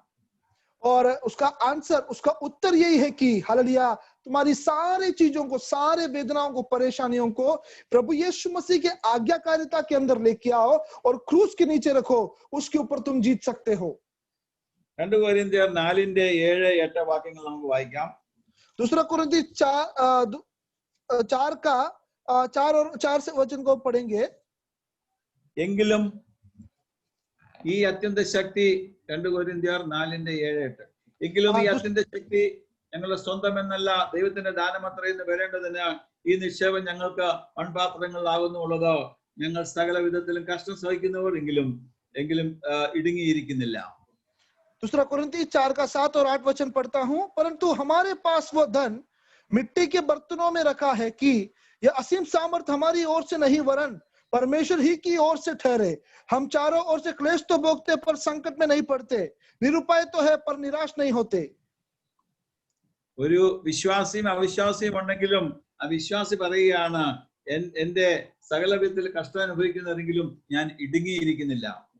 वो अगर कोई विश्वासी और अविश्वासी है तो उसमें एक विश्वासी कहता है कि हम चारों ओर से क्लेश तो भोगते हैं पर संकट में नहीं पड़ते। ബുദ്ധിമുട്ടുന്നവരെങ്കിലും നിരാശപ്പെടുന്നില്ല. निरुपाय तो है पर निराश नहीं होते। ഉപദ്രവം അനുഭവിക്കുന്നവരെങ്കിലും ഉപേക്ഷിക്കപ്പെടുന്നില്ല. सताए तो जाते हैं पर त्यागे नहीं जाते। വീണ് കിടക്കുന്നവരെങ്കിലും നശിച്ചു പോകുന്നില്ല. गिराए तो जाते हैं पर नष्ट नहीं होते। എത്ര മനോഹരമായിട്ടാണ് അപ്പോസ്തലൻ അവിടെ തന്റെ ആ ജീവിത അനുഭവങ്ങൾ അല്ലെങ്കിൽ തന്റെ ഔട്ട്ലുക്ക് ഓൺ ലൈഫ് പറഞ്ഞു എഴുതിയിരിക്കുന്നത്. कितने मनोहर रीति से परमेश्वर के दास ने अपने जीवन शैली को उधर प्रस्तुत किया है। അതിന്റെ ടോപ്പായിട്ട് എഴുതിയിരിക്കുന്നതാണ് 10ാമത്തെ വാക്യം ഞാൻ വായിക്കുന്നു. യേശുവിന്റെ ജീവൻ ഞങ്ങളുടെ ശരീരത്തിൽ വെളിപ്പെടേണ്ടതിന് യേശുവിന്റെ മരണം ശരീരത്തിൽ എപ്പോഴും വഹിക്കുന്നു. और उसका 10वां वचन बहुत ही गंभीर रीति से लिखा है, वो मैं पढ़ना चाहता हूं। हम यीशु की मृत्यु को अपनी देह में हर समय लिए फिरते हैं कि यीशु का जीवन भी हमारी देह में प्रकट हो। അപ്പോൾ പൗലോസ് കാരാഗ്രഹത്തിൽ കിടന്ന എഴുതിയെങ്കിലും ആ വചനത്തിന്റെ ആഴത്തിൽ എഴുതുമ്പോൾ വളരെ ഹൃദയത്തിന്റെ അന്തർഭാഗത്തു നിന്നാണ് സംസാരിക്കുന്നത് നമുക്ക് മനസ്സിലാകും. पौलुस भले ये बंदीगृह में बैठकर लिखा हो या बंदीगृह के बाहर, पर जब भी वो लिखते हैं वो बहुत ही दिल के गहराइयों के साथ, अपने अनुभव के साथ उस वचन को लिखते हैं। അതാണ് ക്രിസ്തീയ ജീവിതത്തിന്റെ മാന്യത. और वही है मसीह जीवन का मान्यता। സങ്കീർത്തനക്കാരൻ 44-ാം സങ്കീർത്തനം 3-ാം വാക്യത്തിൽ ഇങ്ങനെ പറയുന്നു. भजन संहिता 44 का 3रे वचन में ऐसा लिखा है। സങ്കീർത്തനങ്ങൾ 44:3. 44 का 3। തങ്ങളുടെ വാളുകൊണ്ടല്ല അവർ ദേശത്തെ കൈവശമാക്കിയത്, സ്വന്തം ഭുജം കൊണ്ടല്ല അവർ ജയം നേടിയത്. നിന്റെ വലം കൈയും നിന്റെ ഭുജവും നിന്റെ മുഖപ്രകാശവും കണ്ടത്രേ നിനക്ക് അവരോട് പ്രീതി ഉണ്ടായിരുന്നുവല്ലോ. क्योंकि वे ना तो अपनी तलवार के बल से इस देश के अधिकारी हुए और ना अपने बाहुबल से, परंतु तेरे दाहिने हाथ और तेरी भुजा और तेरी प्रसन्न मुख के कारण जयवंत हुए, क्योंकि तू उनको चाहता था। അപ്പോൾ നമ്മുടെ ദൈവമായ യഹോവ എത്ര വലിയവനാണ്, അവന്റെ ഭുജമാണ് നമ്മെ നടത്തുന്നെന്നുള്ള ബോധ്യം നമുക്കുണ്ടെങ്കിൽ ഗ്ലോറിഫൈ ഗോഡ്, ഏത് പ്രൊജക്റ്റിനെയും ഏതിനെയും സഹിക്കാനുള്ള ധൈര്യം കർത്താവ് തരുന്നു. तो हमारा परमेश्वर कितना महान है और उसका बलवंत भुजा, उसका दाहिना हाथ हमारे साथ हमेशा है। अगर इस बात को हम याद रखें, इस बात के अनुसार हम चले, तो कितने भी बड़े हालेलुया तकलीफें हमारे सामने क्यों ना हो, हम उसको जीत सकते हैं। റോമർ 8:15 ഇങ്ങനെ പറയുന്നു, നിങ്ങൾ പിന്നെയും ഭയപ്പെടേണ്ടതിനെ. വായിക്കാം റോമർ 8:15. रोम 8:15 हम पढ़ेंगे।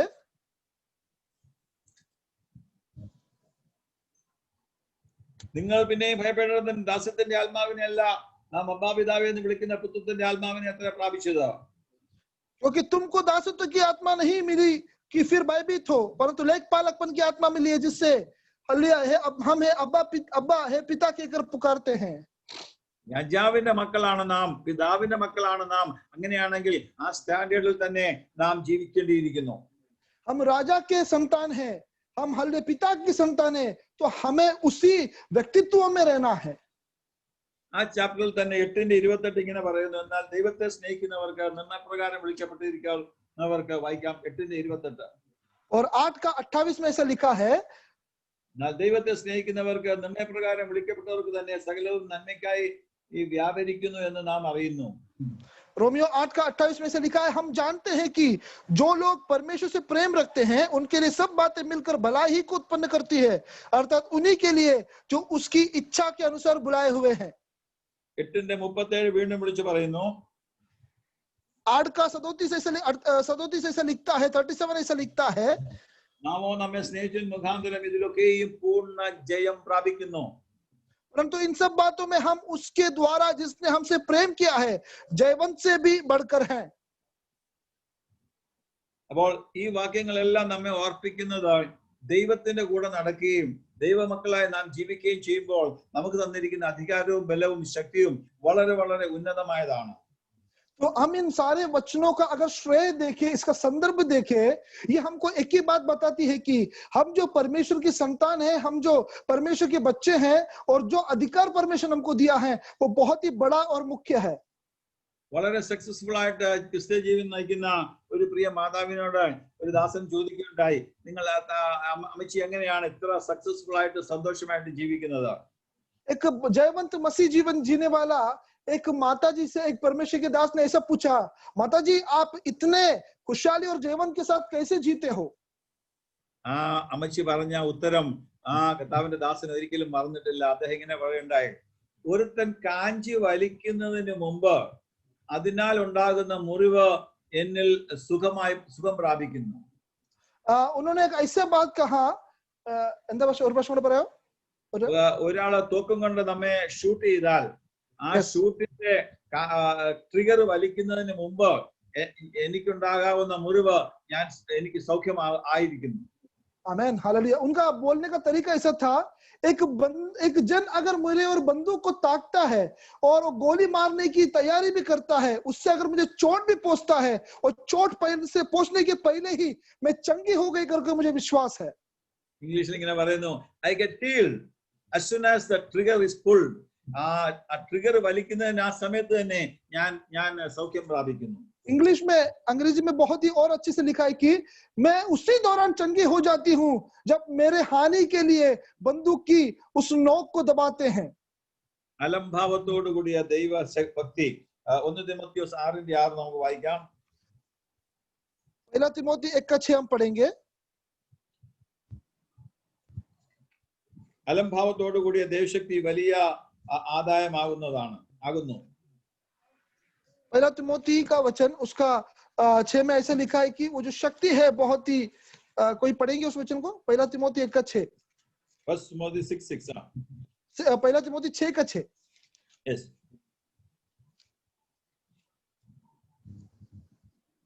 Godliness with पढ़िएगा, हिंदी में पढ़िएगा। और संतोष सहित भक्त बड़ी कमाई। 1 Timothy 6:6. Godliness with contentment is great gain. അലംഭാവത്തോടു കൂടിയ glorify ദൈവഭക്തി വലിയ ആദായമാകുന്നു താനും. No हाँ, problem. वचन ऐसा लिखता है कि पर संतोष सहित जो भक्ति है वो बहुत ही हालेलुया, संतोष सहित जो भक्ति है वो बड़ी कमाई है. പൗലോസ് വീണ്ടും വിളിച്ചു പറയുകയാണ് ഫിലിപ്പിയർ 4:11-12 ഉള്ള അവസ്ഥയിൽ അലംഭാവത്തോടുകൂടി ഇരിപ്പാൻ ഞാൻ പഠിച്ചിട്ടുണ്ട്. നമുക്ക് വായിക്കാം ഫിലിപ്പിയർ 4:11-12. और फिलिपी 4 का 11 और 12 भी हम पढ़ेंगे. फिलिपी 4 का 11 और 12 उसमें ऐसा लिखा है कि सारे बातों में मैं हालेलुया खुशी के साथ रहना सीख चुका हूँ. फिलिपी 4 का 11 और 12 में पढ़ता हूँ. ये नहीं कि मैं अपनी घटी के कारण ये कहता हूँ, क्योंकि मैंने ये सीखा है कि जिस दशा में हूँ उसी में संतोष करूं. കപ്പൽ ഉടമസ്ഥനായിരുന്ന പൗലോസ് ഇവിടെ പറയുകയാണ്, ഞാൻ അരച്ചപ്പാത്തി കഴിച്ചുകൊണ്ട് വേണമെങ്കിലും ജീവിക്കാം, നന്മയിൽ ഞാൻ ജീവിക്കാം, ഞാൻ എല്ലാറ്റിനും സമൃദ്ധനാണെന്ന് പറയുന്നു. जो जहाज का मालिक था पौलुस, वो ऐसा कहता है, भले आधे चपाती को भी मैं खाऊं उसमें भी मैं संतुष्ट रहूंगा, भले कुछ मिले या ना मिले उसमें भी मैं संतुष्ट रहूंगा. ഒരു പ്രയാസം വരുമ്പോൾ, ഒരു ഫ്രസ്ട്രേഷൻ വരുമ്പോൾ അതിനെ ഒരു പോസിറ്റീവായിട്ട് കൺവേർട്ട് ചെയ്യാൻ നാം പഠിക്കണം. एक तकलीफ जब आती है, एक परेशानी जब आती है, तो उसको सकारात्मक रीति में देखने का एक निशाना हमें होना चाहिए, नजर होना चाहिए. ഒരു വൃക്ഷമുണ്ട്, ലൈവ് പൈൻ ട്രീ എന്നാണ് അതിനെ പറയുന്നത്. ഈ ഹാർപ്പ് മ്യൂസിക് പ്രൊഡ്യൂസ് ചെയ്യാൻ ഉപയോഗിക്കുന്ന ഒരു ട്രീ ആണ്. അത് ഞാൻ ഇപ്പോൾ കാണിക്കാം, സ്ക്രീനിൽ കാണിക്കാം. अपने मोबाइल में നിങ്ങളുടെ മൊബൈൽ അത് കാണണം. glorify God, glorify God. ആ സ്ക്രീനിൽ മോനെ, ആ സ്ക്രീനിൽ ഒന്ന് just show that live pine tree right now. You look at your screen now. ഇപ്പൊ കാണിക്കും. Yeah. Yes. നിങ്ങൾ ഈ വൃക്ഷം കാണണം. ഇതൊരു പൈൻ ട്രീ ആണ്. ഈ പൈൻ ട്രീയിൽ ये झाड़ को आपको ध्यान देना है. ये झाड़ एक पाइन ट्री कर जाना जाता है. ഈ പൈൻ ട്രീ ഏതെങ്കിലും ഒരു കൊടുങ്കാറ്റ് അടിക്കുമ്പോൾ അല്ലെങ്കിൽ ഒരു ലൈറ്റ്നിങ് മിന്നുമ്പോൾ എന്ത് പറ്റും? അതിന്റെ ടോപ്പ് അങ്ങ് കട്ട് ഓഫ് ആയി പോകും. और ये इसकी घजाड़ की खासियत है कि अगर कोई जोर से हवा आती है या कोई बिजली खड़कती है तो उसका ऊपर का जो फांदी है वो कट जाता है. അപ്പോൾ ആ മരം എന്ത് ചെയ്യുന്ന അറിയാമോ? അത് 2 ശാഖയായിട്ട് അല്ലെങ്കിൽ 3 ശാഖയായിട്ട് വളരാൻ തുടങ്ങും. फिर बाद में क्या होता है कि वो जो जहां से कटा है वहां से 2 या 3 शाखा होकर वापस बढ़ना शुरू कर देता है. എന്നിട്ട് അത് ഇവര് വെട്ടിയെടുത്ത് ഏറ്റവും മനോഹരമായ മ്യൂസിക് പ്രൊഡ്യൂസ് ചെയ്യുന്ന ഹാർപ്പായിട്ട്, നമ്മുടെ പണ്ട് ദാവീദ് ഉപയോഗിച്ചുകൊണ്ടിരുന്ന തരത്തിലുള്ള ഹാർപ്പ് മ്യൂസിക് ഇൻസ്ട്രുമെന്റ് ആയിട്ട് അവർ അത് മാറ്റിയെടുക്കും. और बाद में उस झाड़ जो कटा हुआ लकड़ी है उसके द्वारा हमको जानते हैं जूने नियम में दावीद जिस इंस्ट्रूमेंट का यानी कि जिस वाद्य का उस उपकरण का इस्तेमाल करता था, उस उपकरण को बनाते हैं. अभी की जैसे गिटार है वैसे के उपकरण को बनाते हैं. അതുകൊണ്ടാണ് അതിന്റെ പേര് പറഞ്ഞിരിക്കുന്നത് live pine tree, LYRE, live pine tree. ഒരു സ്ലൈഡിലൂടെ നമുക്ക് കാണാൻ സാധിക്കുമെന്ന് തോന്നുന്നു. Show one more slide. No problem. Yes. അപ്പോൾ ആ വന്ന് മുന്നോട്ട് വരുന്ന ആ പ്രയാസത്തെ ആ ട്രീ എങ്ങനെ നേരിടുന്നു എന്നുള്ളതാണ്. അതിന്റെ ടോപ്പ് കട്ട് ഓഫ് ചെയ്താലും അത് ഇങ്ങനെ വളർന്ന് അതൊരു നല്ല വിലയുള്ള പൈൻ ട്രീ ആയിട്ട് മാറ്റപ്പെടുന്നു. मैं ये सब बताने का कारण ये है कि अगर उसके ऊपर जब वो मुसीबत और तकलीफ आता है तो उस मुसीबत को कैसे उसका प्रतिशोध वो करता है, उस बात की मैं बताना चाहता हूँ कि जब वो तकलीफ आता है तो अपने आप से कट जाता है और वहां से नया शुरू हो जाता है. നമ്മൾ വെട്ടി ഉണ്ടാക്കിയ അല്ലെങ്കിൽ കൊത്തി ഉണ്ടാക്കിയ പണിതെടുത്ത ഒരു ഹാർപ്പ് പോലെ അത് ആയിത്തീരുകയാണ്. और हम लोग ने जैसे काट के बनाया हो या तोड़कर बनाया हो वैसा एक हार्प के समान वो बन जाता है. ഒരു വിശ്വാസി ഇങ്ങനെ ആയിരിക്കണം. മുന്നിൽ വരുന്ന പ്രയാസങ്ങളെ ഗ്ലോറിഫൈ ഗോഡ് തടുത്തു നിർത്തിക്കൊണ്ട് ഉന്നതമായി മുന്നേറുവാൻ, അതിനെ ഫേസ് ചെയ്യാനുള്ള ധൈര്യം ആ വിശ്വാസിക്കുണ്ടായിരിക്കണം. और मैं ये बोलना चाहता हूँ कि एक विश्वासी जन भी ऐसा ही होना चाहिए. जब भी उसके जीवन में एक तकलीफ आता है तो उन सबों का प्रतिशोध करने का या फिर उसको हर विरोध करने का या फिर उसको जीतने का एक मनोभावना उसके अंदर होना चाहिए. ഈ ലോക്ക്ഡൌൺ പീരിയഡിൽ നാം മുറുമുറുക്കാതെ കംപ്ലൈന്റ് പറയാതെ ദൈവസ്ഥാനിൽ സമയം ചെലവഴിച്ചാൽ എത്ര മനോഹരമായിരിക്കും. ये लॉकडाउन के दौरान हालेलुया हम अपने जीवन के अंदर ना कुड़कुड़ाते हुए हालेलुया, या फिर गलतियों को नुक्से ना निकालते हुए अगर हम परमेश्वर की उपस्थिति में बैठेंगे तो वो कितना मजेदार और कितना मनोहर होगा। മത്തായിയുടെ സുവിശേഷം 5-ാം അധ്യായം 18-ാം വാക്യം ഇങ്ങനെ പറയുന്നു, ഗ്ലോറിഫൈ ഗോഡ്. സ്വർഗ്ഗസ്ഥനായ നിങ്ങളുടെ പിതാവിന്റെ പുത്രന്മാരായി തീരേണ്ടതിന് അവൻ ദുഷ്ടന്മാരുടെ മേലും നീതിമാന്മാരുടെ മേലും തന്റെ സൂര്യനെ ഉദിപ്പിക്കുകയും നീതിമാന്മേലും നീതികെട്ടവരുടെ മേലും മഴ പെയ്യുകയും ചെയ്യുന്നു. और मत्ती 5:18 में ऐसा लिखता है कि क्योंकि मैं तुमसे सच कहता हूं कि जब तक आकाश और पृथ्वी टल ना जाएगी तब तक व्यवस्था का एकमात्र एक बिंदु, इसलिए जो कोई अंजने 18 യെസ്, Matthew 5:18 മത്തായി 5:8-18 മാത്രം വായിച്ചാൽ മതി. क्योंकि मैं तुमसे अंजने 18 അതെ, क्योंकि मैं तुमसे सच कहता हूं कि जब तक आकाश और पृथ्वी टल ना जाए तब तक व्यवस्था से एक मात्रा एक बिंदु भी बिना पूरा हुए नहीं हटलेगा. 45 വരെയുള്ള വാക്യങ്ങളാണ് നാം വായിക്കുന്നില്ല. Glorify God. സ്വർഗ്ഗസ്ഥനായ നിങ്ങളുടെ പിതാവിന്റെ പുത്രന്മാരായി തീരേണ്ടതിന് അവൻ ദുഷ്ടന്മാരുടെ മേലും നീതിമാന്മാരുടെ മേലും തന്റെ സൂര്യനെ ഉദിപ്പിക്കുകയും നീതികെട്ടവരുടെ മേലും നീതിമാന്മാരുടെ മേലും മഴ പെയ്യുകയും ചെയ്യുന്നു. അപ്പോൾ ദൈവം ഏകിയിരിക്കുന്ന നന്മ, ഗ്ലോറിഫൈ ഗോഡ്, ദൈവം ഏകിയിരിക്കുന്ന നന്മ നാം ഏറ്റെടുത്ത് ഗ്ലോറിഫൈ ഗോഡ് അതിനെ അതുപോലെ ഗമിക്കണമെന്നാണ്. അത് 45-ാമത്തെ വാക്യമാണ്. Glorify God. 45वां वचन है, इसमें ऐसा लिखा है कि जिसे तुम अपने स्वर्गीय पिता की संतान ठहरोगे, क्योंकि वो भले और बुरे दोनों पर अपने सूर्य उदय करता है और धर्मी और अधर्मी दोनों पर मेघ बरसाता है. ഒരു ടഫായിട്ടുള്ള ഒരു സഹോദരി ഇങ്ങനെ പറഞ്ഞു, ഗ്ലോറിഫൈ ഗോഡ്, എന്റെ മുമ്പിൽ വരുന്ന കാര്യങ്ങളെ എത്ര ടഫ് ആണെങ്കിലും ഞാനത് ഗ്ലോറിഫൈ, ഇൻജസ്റ്റിസ് ആണെങ്കിൽ അത് നല്ലതായിട്ട് മാറ്റും, പെയിൻ ആണെങ്കിൽ പ്ലഷർ ആയിട്ട് മാറ്റും, അത് ഒരു ക്രിറ്റിസിസം ആണെങ്കിൽ ഞാൻ അതിനെ കോംപ്ലിമെന്റ് ആയിട്ട് മാറ്റും. एक दृढ़ स्त्री ने ऐसा कहा कि मेरे सामने कोई भी परेशानी क्यों ना हो, उसको मैं बहुत ही सकारात्मक रीति से देखती हूँ. अगर वो दर्द है तो उसको मैं हालेलुया खुशी में बदल दूंगी, और अगर वो परेशानी है तो उसके अंदर से भी कुछ अच्छाई को देखने का मैं कोशिश करूंगी. He gives me the grace. യാക്കോബിന്റെ ലേഖനം 4-ാം അധ്യായം 6-ാമത്തെ വാക്യം അങ്ങനെ പറയുന്നു. और याकूब की पत्री 4:6 में ऐसा लिखता है, उसके लिए वो मुझे अनुग्रह करता है. നമുക്ക് വായിക്കാം. യാക്കോബ് 4:6. हम पढ़ेंगे याकूब की पत्री 4:6.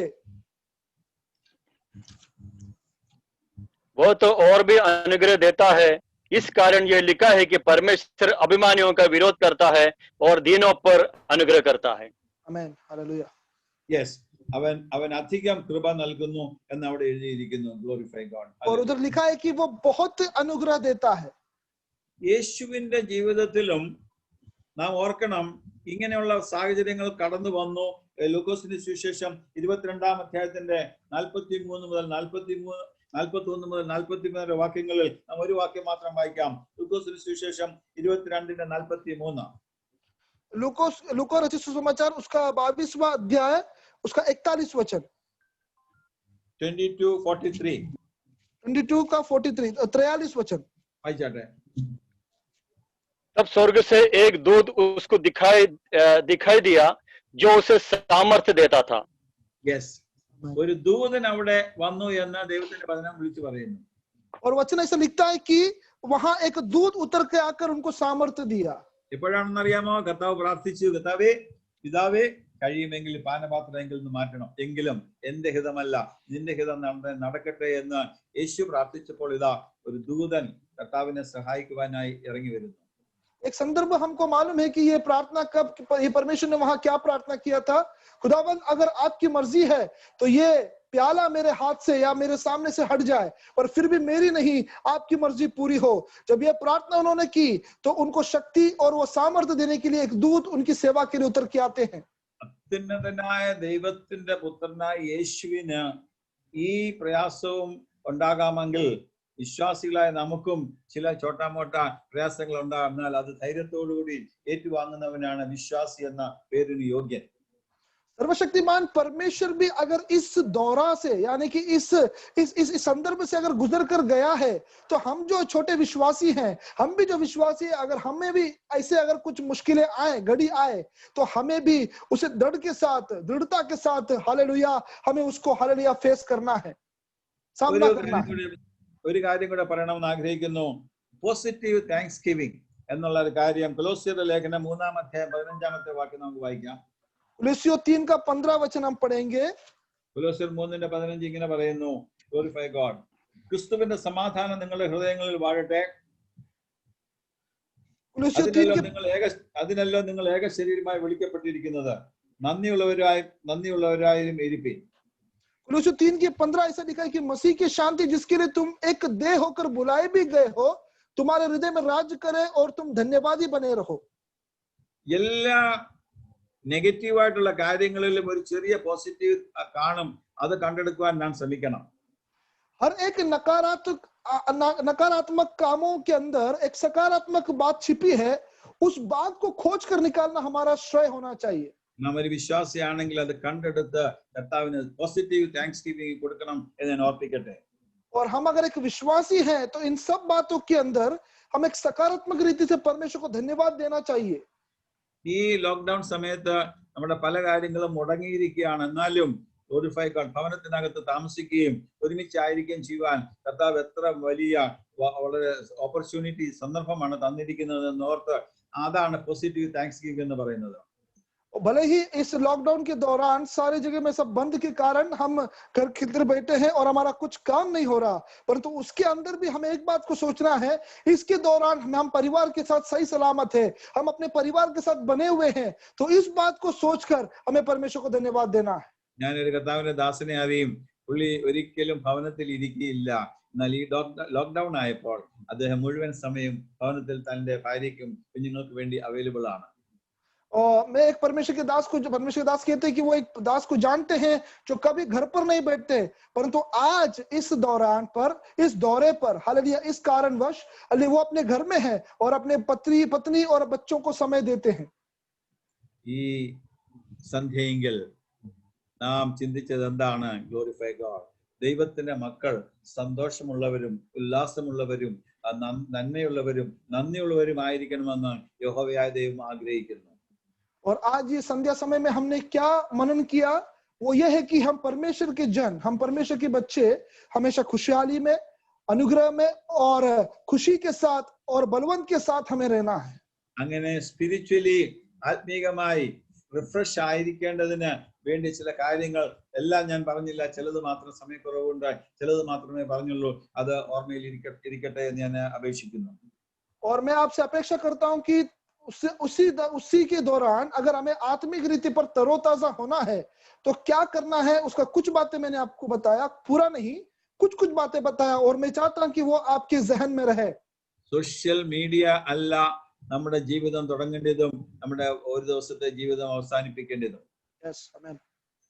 हमारा ये सोशल मीडिया यानी कि ये जो सामूहिक ये जो मीडिया है वो नहीं हमारा जिंदगी का शुरुआत और जिंदगी का हालेलुया अंत को करना चाहिए.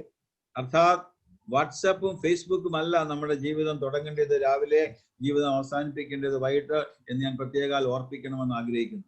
मेरा बोलने का मतलब ये है कि आप जब दिन की शुरुआत करते हैं वो आपके व्हाट्सएप और फेसबुक के साथ में नहीं, या दिन को जब खत्म करते हैं, शाम को जब खत्म करते हैं, वो भी आपका व्हाट्सएप और फेसबुक के साथ ना करें. എത്രയും അത് കൺട്രോൾ ചെയ്യാൻ സാധിക്കുമോ അത്രയും ഭംഗിയായിരിക്കുമെന്ന് ഞാൻ ഓർപ്പിക്കട്ടെ. जितना आप उसको अपने अधीन कर सकते हैं उतना उसको अधीन करें, बल्कि परंतु आप उसके अधीन ना बने. ദൈവം അതിന് അടിമയാകുവാൻ നമ്മെ സഹായിക്കാതിരിക്കട്ടെ എന്ന് ഞാൻ പ്രാർത്ഥിക്കുന്നു. और आप उसके गुलाम ना बने, ऐसा मैं प्रार्थना करता हूं, और इसके लिए परमेश्वर हमारी मदद करे. കർത്താവിലും അവന്റെ അമിത ബലത്തിലും ശക്തിപ്പെടുവീൻ. और अंत में परमेश्वर और उसके अत्यंत शक्ति पे ऊपर हालेलुया के द्वारा बलवंत हो जाए. ആദിമ സഭയിലെ അനുഭവങ്ങൾ കർത്താവ് നമുക്ക് 2000 വർഷങ്ങൾക്ക് ശേഷം ഇപ്പോൾ തന്നിരിക്കുമ്പോൾ അതിൽ ആനന്ദിക്കുകയും അതിൽ സന്തോഷിക്കുകയും കർത്താവിന്റെ വചനത്തിൽ സന്തോഷിക്കുകയും ചെയ്യാം. शुरुआती कलीसिया का जो अनुभव है, ये 2000 साल के बाद जो परमेश्वर आज हमको दे रहा है, उसके अंदर हम आनंदित और खुशियां मनाएं. ഒരു നിമിഷം നമ്മുടെ കണ്ണുകളെ അടയ്ക്കാം. एक समय हम प्रार्थना करें, आंखें बंद करें. പരിശുദ്ധ പിതാവേ, प्यारे खुदावंद, ഞങ്ങൾ അങ്ങയുടെ മക്കളാണ്. हम आपके संतान हैं. പ്രിയപുത്രന്മാരും പുത്രിമാരുമാണ്. हम आपके प्रिय पुत्र और पुत्रियां हैं. അങ്ങ് ഞങ്ങളെ വിലയ്ക്ക് വാങ്ങിച്ചതാണ്. आपने हमें खरीद लिया है खुदा. ആ വിലയുടെ വലിയ വലിപ്പം ഞങ്ങൾ ഗ്രഹിക്കട്ടെ എന്ന് ഞങ്ങൾ പ്രാർത്ഥിക്കുന്നു. और उस कीमत को हम समझ पाए, इसके लिए हमें मदद कर. ഈ ലോക്ക്ഡൌൺ സമയത്ത് കർത്താവിനോട് കൂടി കൂടുതൽ അടുത്തിരിപ്പാൻ സ്വർഗ്ഗം ഞങ്ങളെ സഹായിക്കണമേ. और इस लॉकडाउन के दौरान आपके करीब आने के लिए आप हमें मदद करें. വചനത്തിലും പ്രാർത്ഥനയിലും തങ്ങളെ തന്നെ റിഫ്രഷ് ചെയ്യുവാൻ, ഫെലോഷിപ്പിൽ റിഫ്രഷ് ചെയ്യുവാൻ സ്വർഗ്ഗം ഞങ്ങളെ സഹായിക്കണം. और प्रार्थना में, वचन में हम तरोताजा हो जाए, उसके लिए आप हमारी सहायता करें.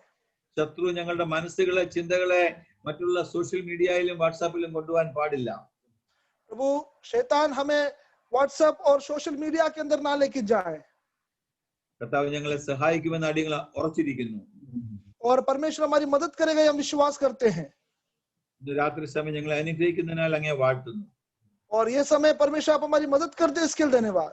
ലവ് ആൻഡ് ഹോപ്പ് കോൺഗ്രിഗേഷനെയും കർത്താവിന്റെ ദാസൻ പ്രിയ MC തോമസ് പാസ്റ്ററിനെയും എല്ലാ കർത്തൃദാസന്മാരെയും വിശ്വാസി കുടുംബങ്ങളെയും ഞങ്ങൾ പിതാവിന്റെയും പുത്രന്റെയും പരിശുദ്ധാത്മാവിന്റെ നാമത്തിൽ അനുഗ്രഹിച്ച് പ്രാർത്ഥിക്കുന്നു.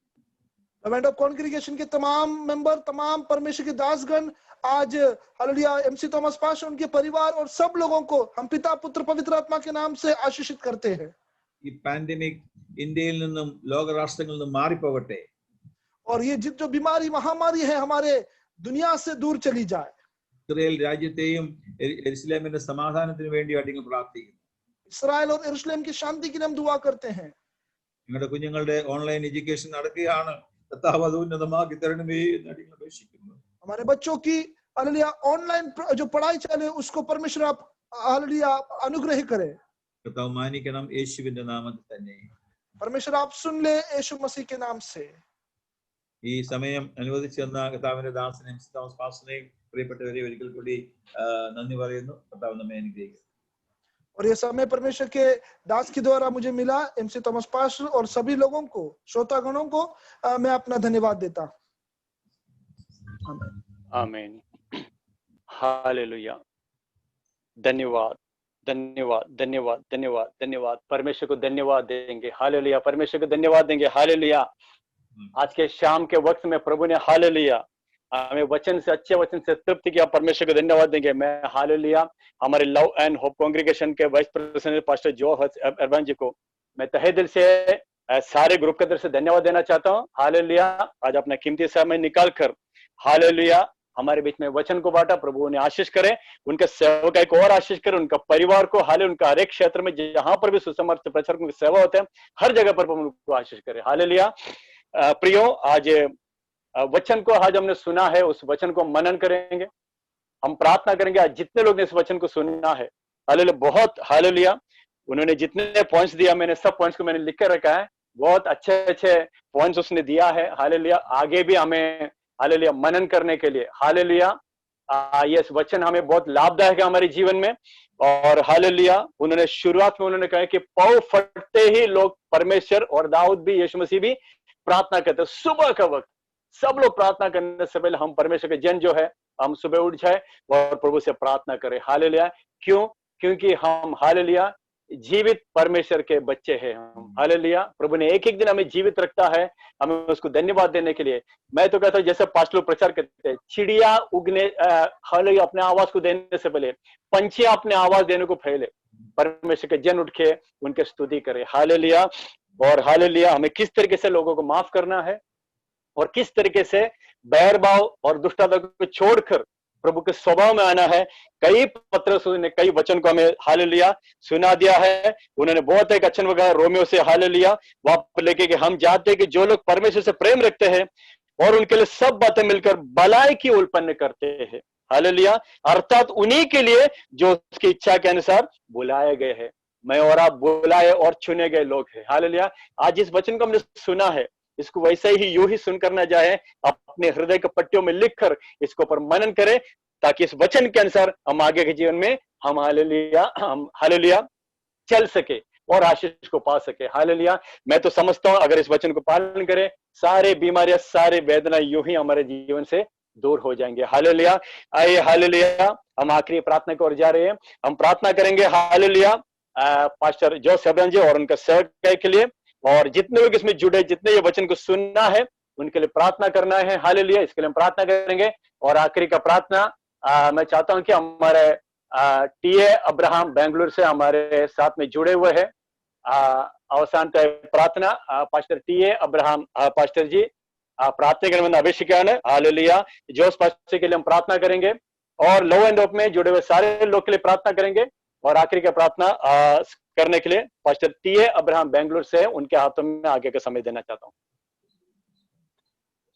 സ്വർഗീയ പിതാവേ, അവിടുന്ന് ഞങ്ങളെ കേൾപ്പിച്ച വചനത്തിനായി സ്തോത്രം. നിന്റെ ദാസനെ ഇന്ന് കർത്താവെ ഞങ്ങളോട് സംസാരിക്കാൻ ഉപയോഗിച്ച ദാസനെയും വചനം കേട്ട് ഞങ്ങളെ എല്ലാവരെയും കർത്താവ് അനുഗ്രഹിക്കുമാറാകണമെന്ന് പ്രാർത്ഥിക്കുന്നു.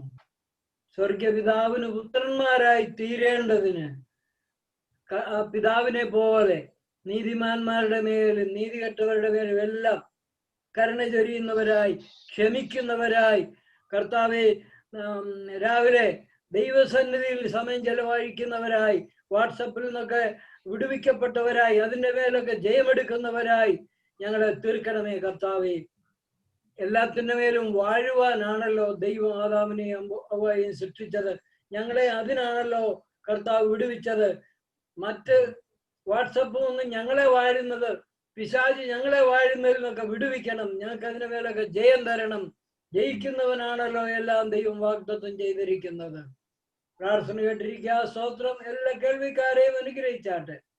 പ്രാർത്ഥന കേട്ടുണ്ട്. സ്തോത്രം. ആമേൻ. ആമേൻ. हालेलुया.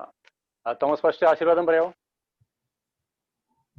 हालेलुया. स्तोत्र. हमारा स्वर्गीय पिता परमेश्वर का प्रेम, पुत्र प्रभु यीशु मसीह का अनुग्रह, पवित्र आत्मा का सौभाग्यता हमारे साथ आए और सबके साथ वचन प्रचार किया प्रभु का दास का साथ हमेशा हमेशा होते रहे. आमीन. प्रभु यीशु मसीह की जय. हालेलुया. हालेलुया. हालेलुया.